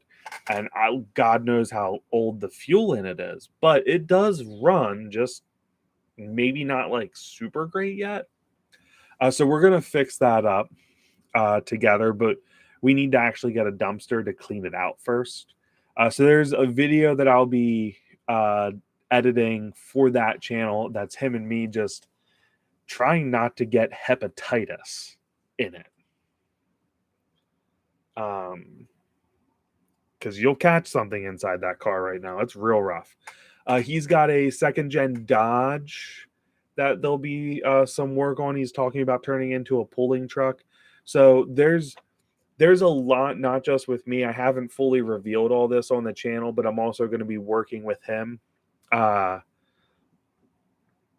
So this is not a nice 2014 Jetta. This is an old 1990 something Jetta. But we're gonna bring it back to life and then drive around and do stupid stuff with it.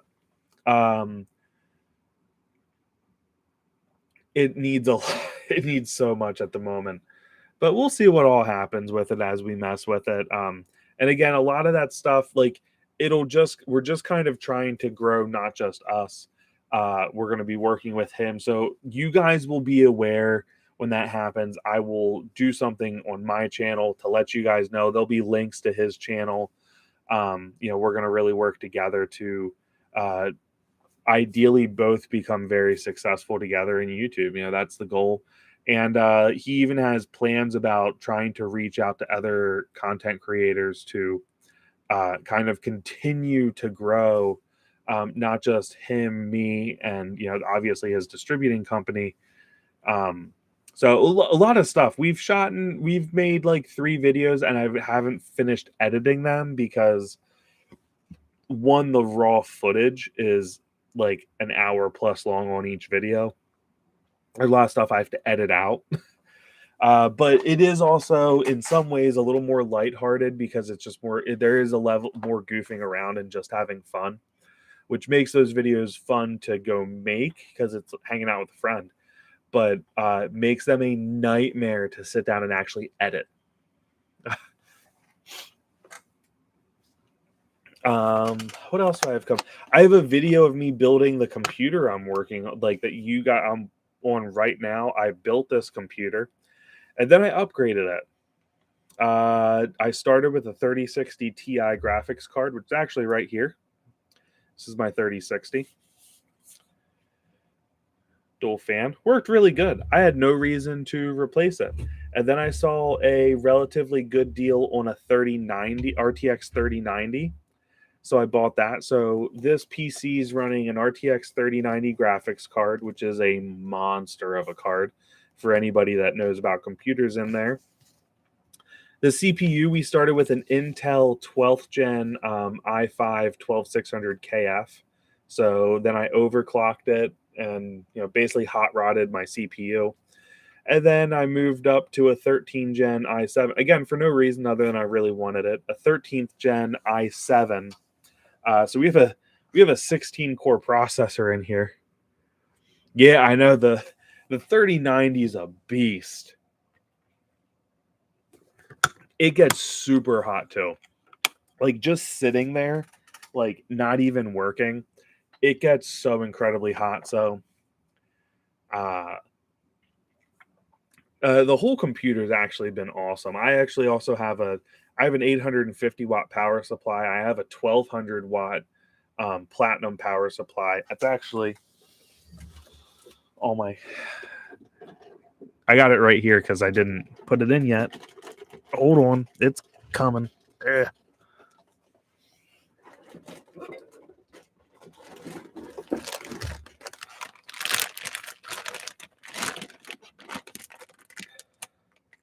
Little sneak peek at my computer parts that I've gotten into.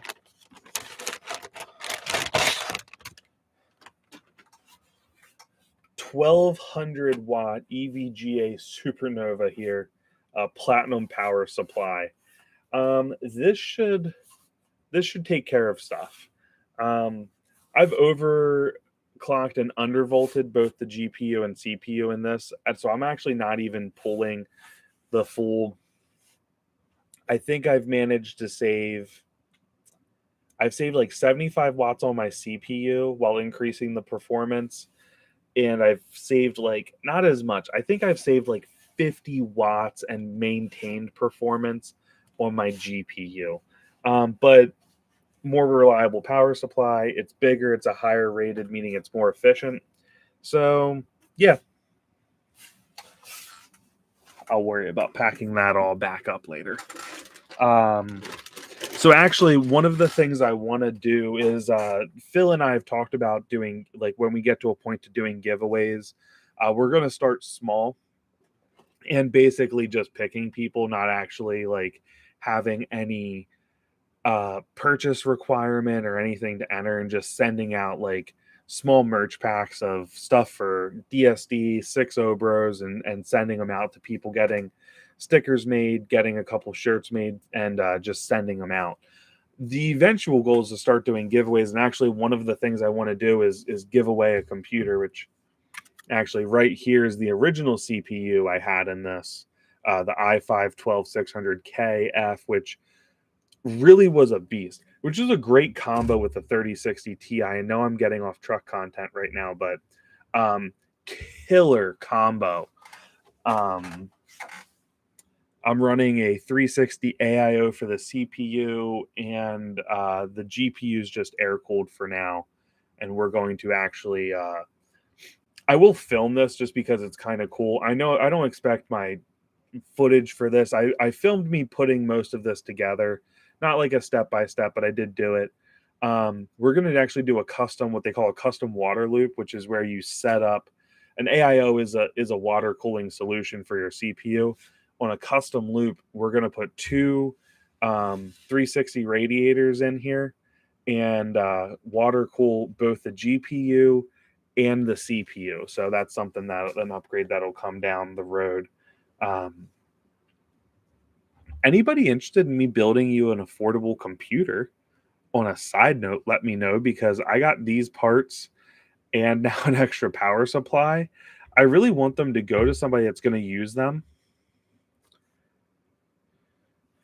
I go back and forth on the distribution plates for the custom water loops. I think they look super cool.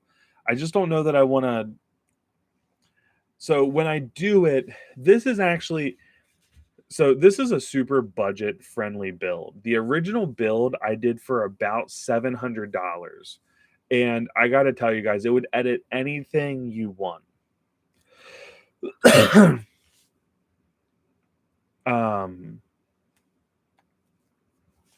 740 motor.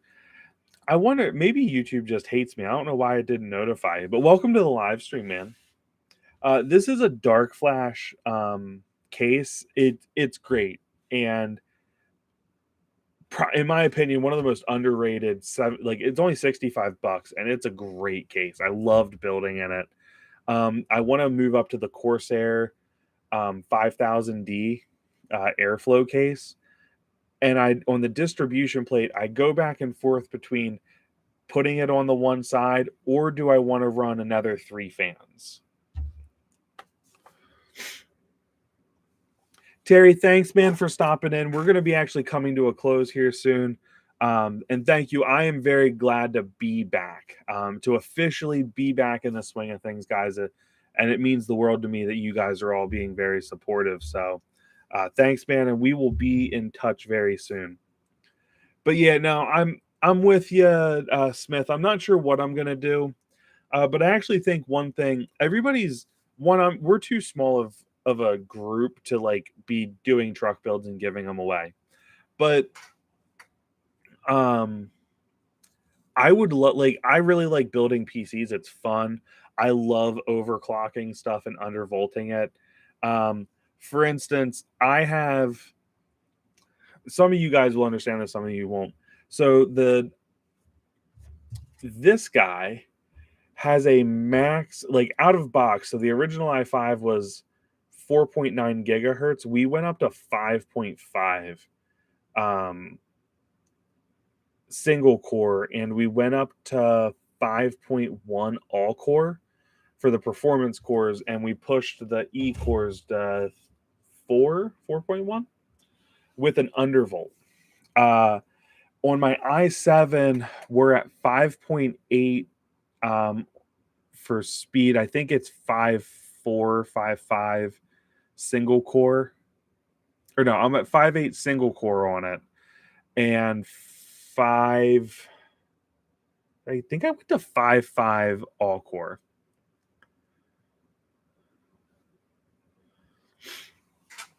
Smith, man, once you start messing with overclocking and undervolting,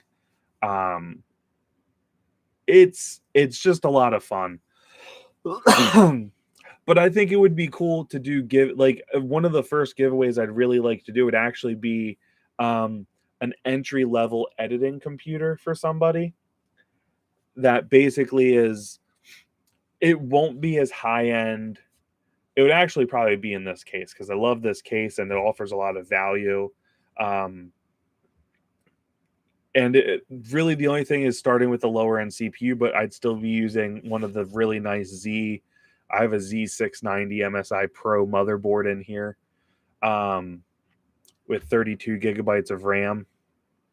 That video will come out soon about this. I just wanted to get truck stuff out before I did something that was really kind of off topic because I don't want people leaving the channel when they see that I released a computer build. But yeah, I think it'd be cool. Like the current gen i3s are monsters for like whether you want a game or you're just getting into editing videos. I used to get a lot of questions about starting a channel and what I recommend. But man, an i3 and some of like a 3050, an RTX 3050 would be a big graphics card for editing. And relatively reasonable. There's even more reasonables. So basically, I'd love to do giveaway videos or giveaway computers for people that want to get into editing and starting their own channels because a lot of times they don't realize what they should be using to do it. And you can game on it. Like I'm not gonna lie, in a couple minutes I'm gonna get off this and I'm gonna play a little Fortnite. To end my day, so to speak, which reminds me I should message my friends and see if they'll get on. You on?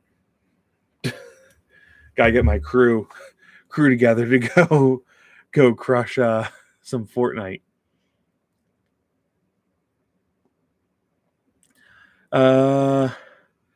Stopper, what's up, man? How you doing? Welcome to the live stream. You're coming at the tail end, but welcome.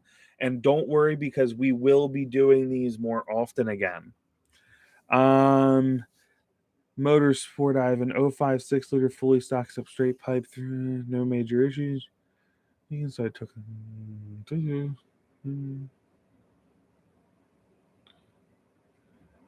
drive it like a Nissan GTR.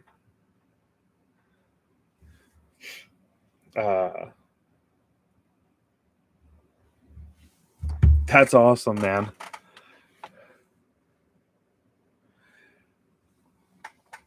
Stopper, what are some of your issues with it? Then that'll probably be it for the live stream. We're a little over 2 hours, which isn't quite my normal duration, but it is up there.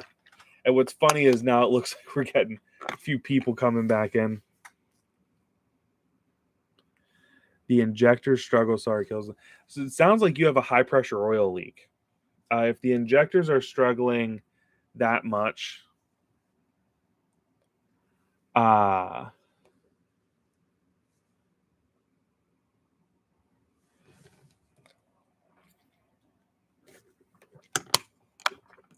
Stopper, where are you located in the world?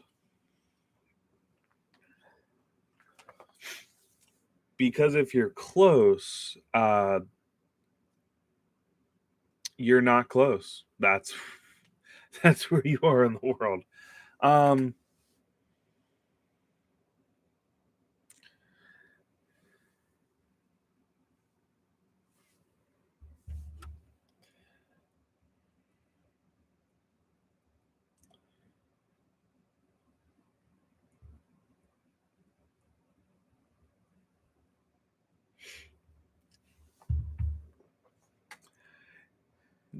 Yeah, so what I think you need to do is likely my first assumption is you have a high pressure oil leak if it's having a hard time starting. So what I think you need to do would be to put one, you need a monitor to check ICP voltage.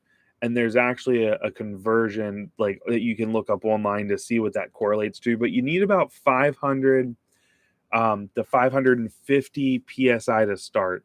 So I always tell people measure it in voltage because that reading is always accurate. If you measure it in psi, depending on the program, it won't read correctly.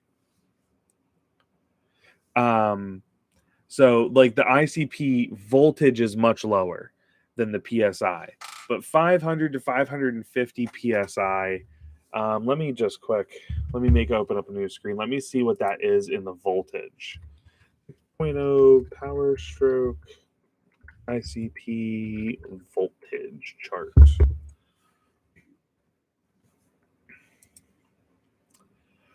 Let's see here.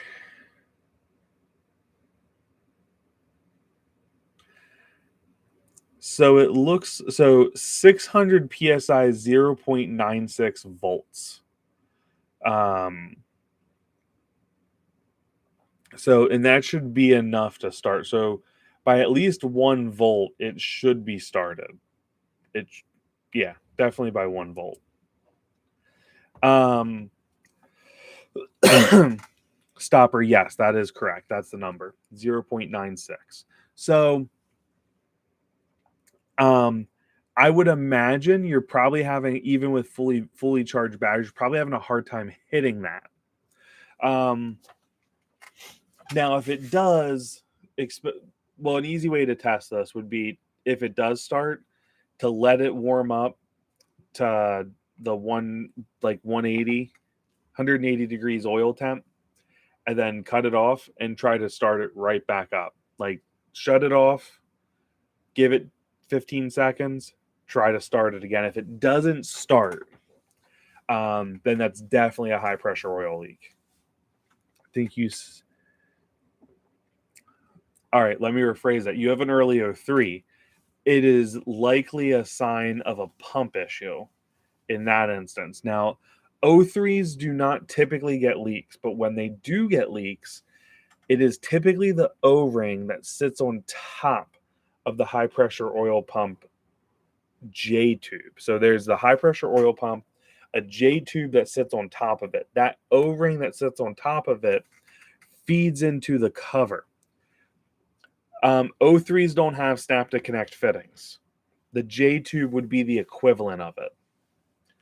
So what I would do in your instance is get a new J tube. It'll have both O-rings, because underneath the J tube that sits on top, there's a part that sits on top of your high pressure oil pump.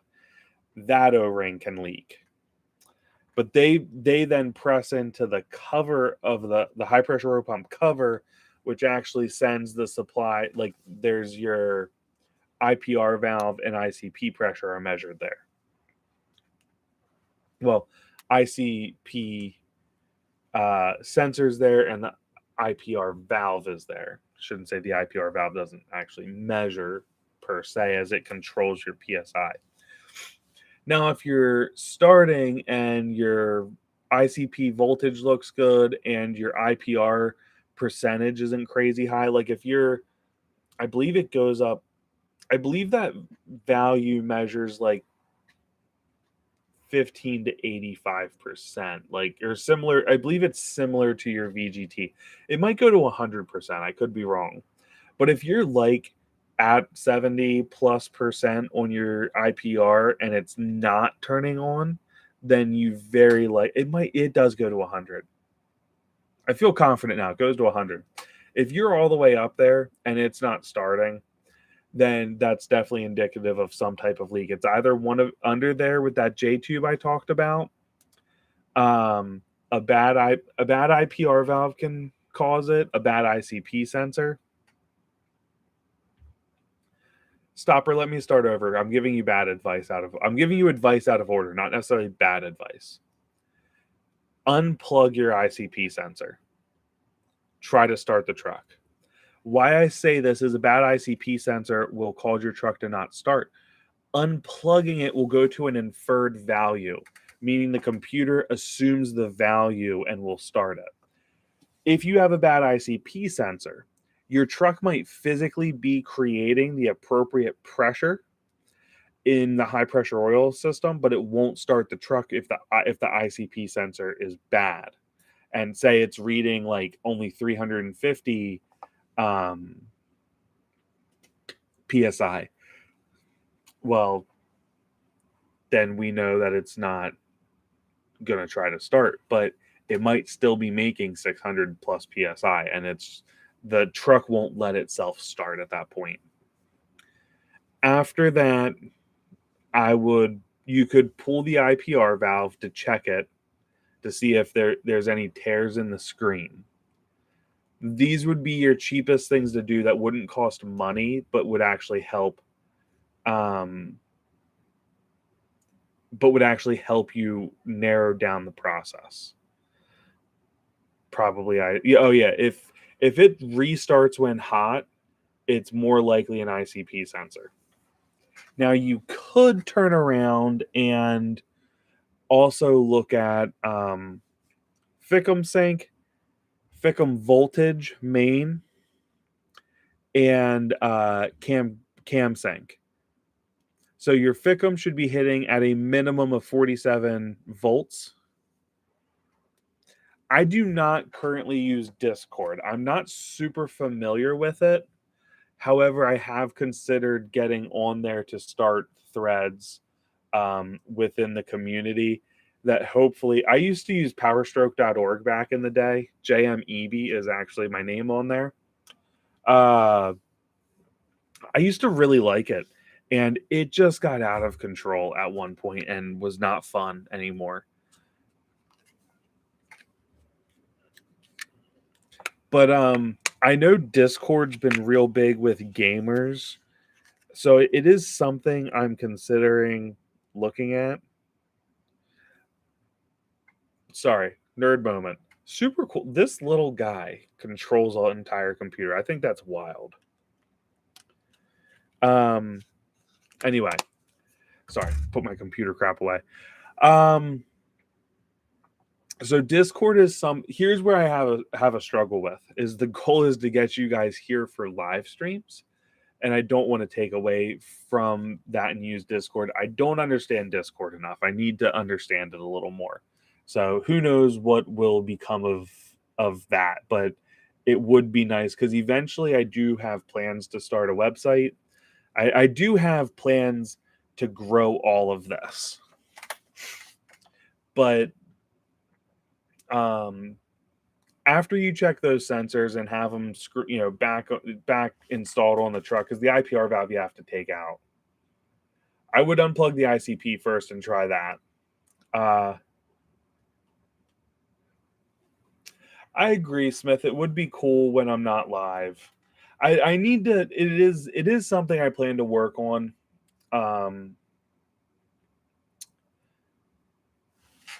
It's tough. I need to work on some things, and I just am not at a point where I can yet. But there are plans for things. That's what I can say. I just don't have concrete plans for things. I would love for in 2024 to do a website. I'm not 100% sure what all will be on said website. I'd like to probably sell merch on it, but I'd like for there to be some informative tutorials for when I'm not. Discord is an option I might consider in the future because I think it can only be a good thing for growing what I do. Growing a Discord allows more people to get invited, which allows more people to maybe find the videos.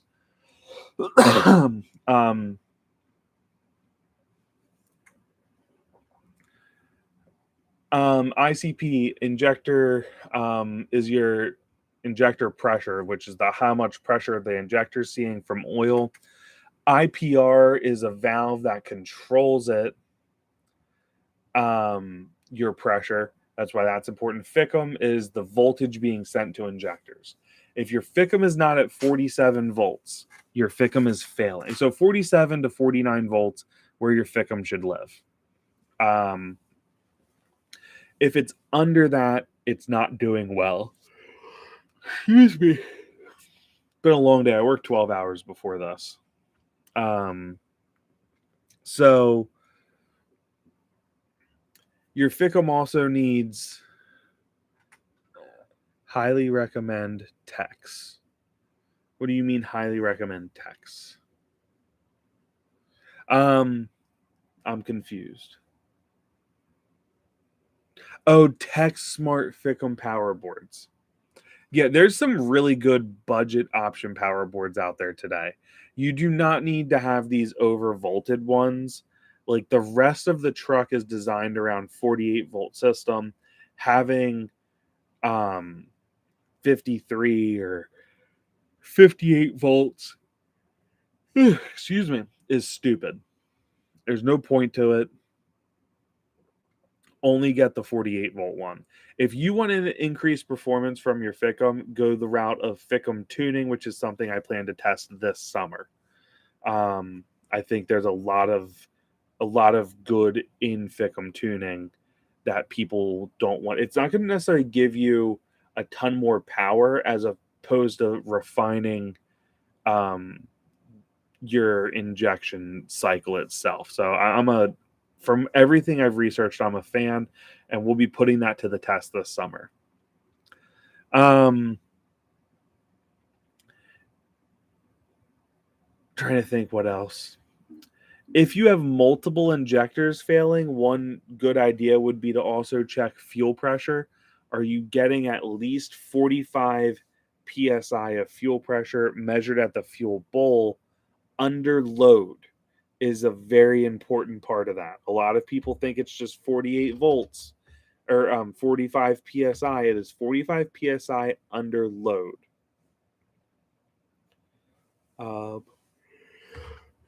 Excuse me. Sorry, guys. Got the 6.4 fuel lines. Go to the heads. They don't have the restricted check valve in them. I've gone back and forth on the 6.4 fuel bolts. It'll probably be something I do when the truck's back. It was an area I wanted to head in when the truck, before this all happened, was the testing these. I don't think on an injector running a stock size nozzle it's an issue. Yeah, the regulated return is the way to go. And all the regulated returns have that check valve taken out of them. But I think if you are running an injector that has a check valve shoot, guys, you need some caffeine, or just to go to bed at a reasonable hour. Option 2. A stock size nozzle, I think there's probably likely zero benefit. I think there might be benefit for slightly larger nozzles, but I think truthfully the idea I can talk. The ideal situation would probably be to have the full regulated return. Oh yeah, I think the stock fuel lines going to those things are super small. I don't know how much bigger they get per se with aftermarket kits, if at all. On my 6-liter, my fuel system actually is up until where it splits, like the whole length of the frame rail is just one big hose coming off of my fast fuel system. And then I plan to change more of that at some point. There's no all steel kit that I'm aware of. The kit that has the most steel lines in, to my knowledge, and maybe it is, but I was pretty certain some of them were soft lines. But the only kit I'm aware of is the driven diesel one. I believe it's driven diesel. Let me look at this.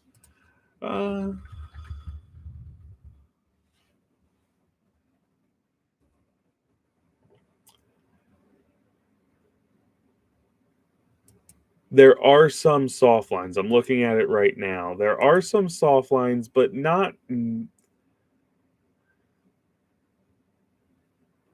It's not a ton. It looks like they're finishing some connections with it. All of your lines, they do look bigger though. Those do look like bigger stainless lines than factory. So there's that. But the stainless lines let you use the I don't know if they use exactly the 6-4 bolt or just a similar one that go into the heads on each side.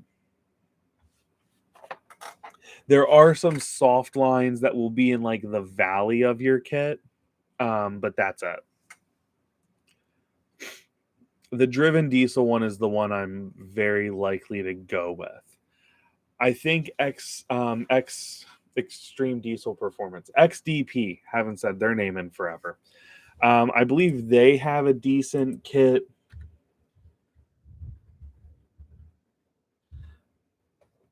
But I don't know that there's necessarily any real perk to it. That's all soft lines. I feel like that can look nice in the bay, but those 90-degree bends look big to me. I don't know if there'd be any perk. It's a $500 kit, so it's not like. I mean, it's. Is it cheap? Looks like the driven diesel is.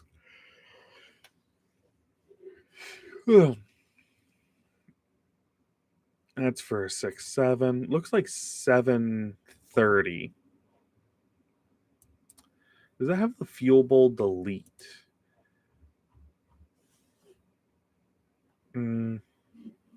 That so for 730 that gets you the fuel bowl delete, meaning you don't go through the Ford fuel bowl, which is nice. You should delete that thing.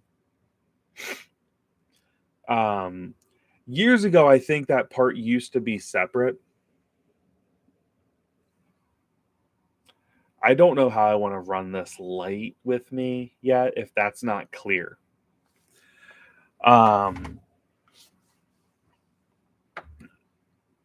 So probably in the fall would be my plan to do a regulated return on the 6.0. I'd say there's a 90% chance I go with driven diesel. Very, very likely it'll be a driven diesel kit on the truck. And then that'll be done around the time I'm getting ready to do my bigger injectors, which will be 205/30s. So, a great upgrade for like the Ford factory fuel system on there's actually pretty good kit. The Blue Spring kit is good, and for a lot of people, especially if you're running factory injector, let me rephrase it. If you're running factory injectors, I wouldn't waste money on a fuel system. Now, if you're saying, hey, in the next year I want to go to it, but I'm messing with my fuel system now, then you can mess with it and deal with anything later.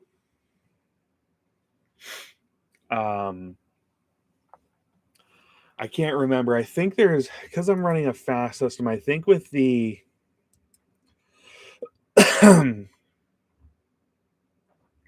I think there's something I have to do in the fast fuel pump to do the regulated return. I think there's a spring that gets replaced.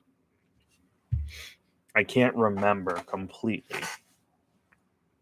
But I do think there's something I need to do to make the fast system work appropriately. But I forget. I'll figure that out when I get there.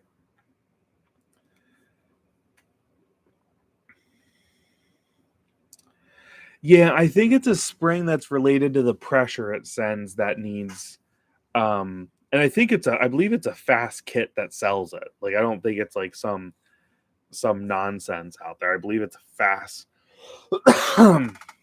kit. It'll be very interesting nonetheless when I do it. There'll be some learning curves. And I'm fascinated about that one because I want to see so everybody assumes higher pressure equals better performance. So with my fuel system in the winter, I tend to see 75 psi of fuel pressure. In the summer, when it's hotter, you see lower fuel pressure actually. But if it's if there's a nice regulated return on it. Oh, hey Jeff, welcome to the channel. I'm going to answer that in 1 second. Which one is this? Is this a? Oh yeah, this is my making 6.0s great again shirt. I love this one.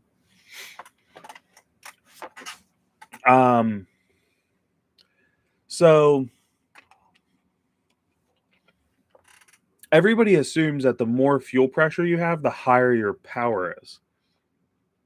Years ago, a lot of guys were messing with this and finding that they actually got better performance, got more horsepower, more fuel economy, and the truck ran cooler and cleaner in the low 50s to mid 50s. So I want to mess with that at some point. The shirts, there should be a link for Teespring down in the description. I don't know if live streams show the merch shelf, as they call it, which is just under my video. There should be a merch shelf. It might not do it until the video gets posted after the live stream, but there is a link in there. I don't think I've been on Teespring on this computer. I think I've only been on it on my laptop. See if I remember my password to this. And if I do, we'll put a coupon code in for merch sales.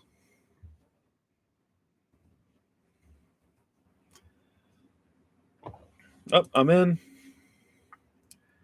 Let's see here.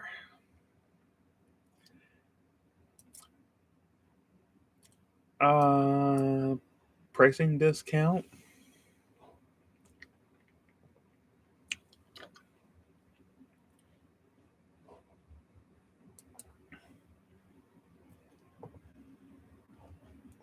Give me 1 second, guys. We're going to do... Jeff, just hold on. I'm going to get a discount code up for everybody.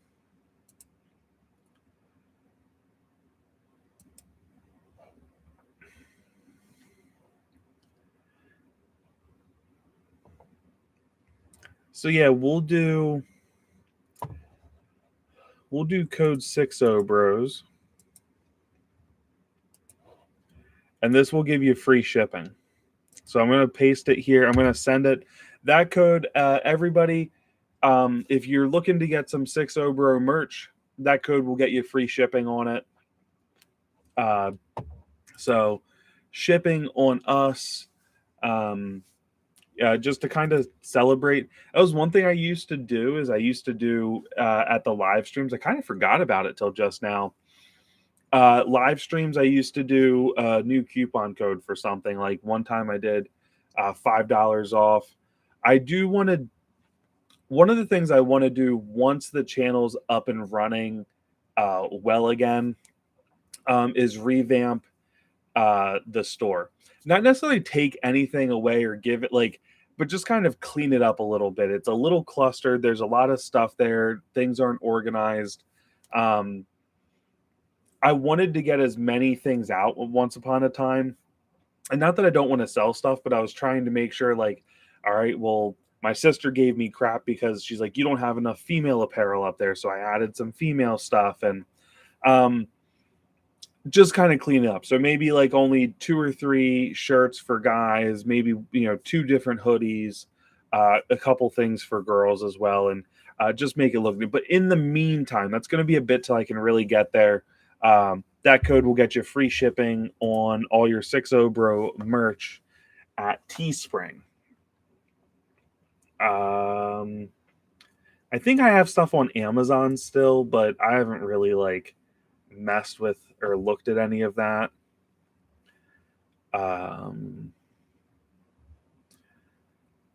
Analytics. Let's see who's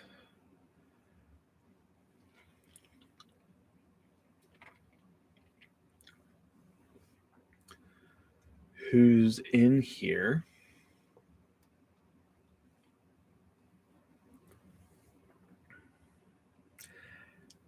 Oh, that's funny. On May 21st, somebody bought 2 shirts. Rock on. I don't know who that was, but I'm all about it. Yeah. Guys, this has been honestly awesome. I know the channel isn't like the channel's the largest it's ever been. It's doing less views, which I understand. And I'm just glad people are still willing to come to the live streams and hang out. These will grow as we did these more previously, as people can kind of come to expect them.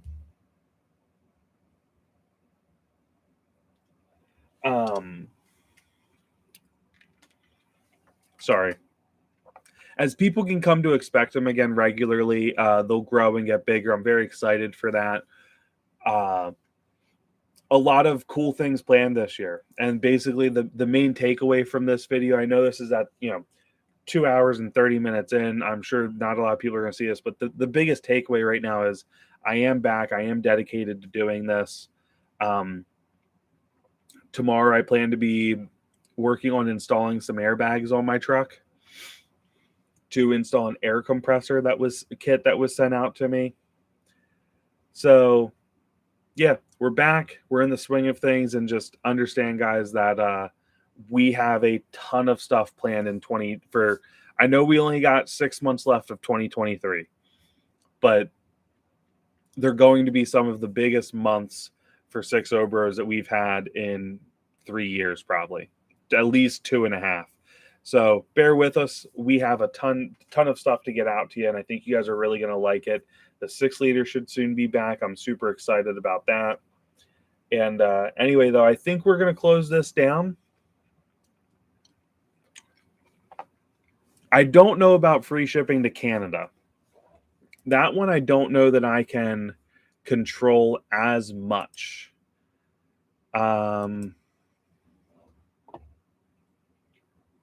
Though they might. So Teespring, the company, how it works is give it a whirl and see. They're a third-party printing company, meaning I upload the designs I want, and what they do is they contract out to companies to print all across the US. So it actually depends where you're located, which company is doing the printing for them. So it allows me to not have to try to be shipping orders myself and making sure I have inventory and stuff. So it was the most efficient way for me to get stuff to you guys. So they might have stuff in Canada. They are a massive company. So I would not be shocked if they do have free shipping to Canada. So give it a whirl. Let me know. If they do, that's really cool. I don't know if they say anything on here. I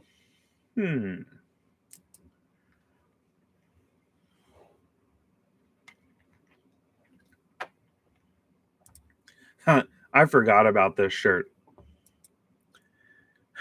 My beep your hybrid.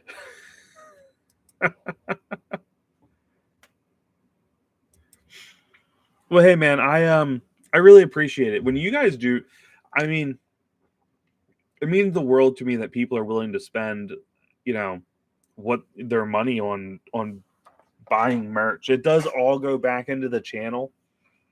I need to buy some more of my own merch because, well, this is a lot. Basically, what I have is all from when I started it. And I've put a couple new things out here. I wish I could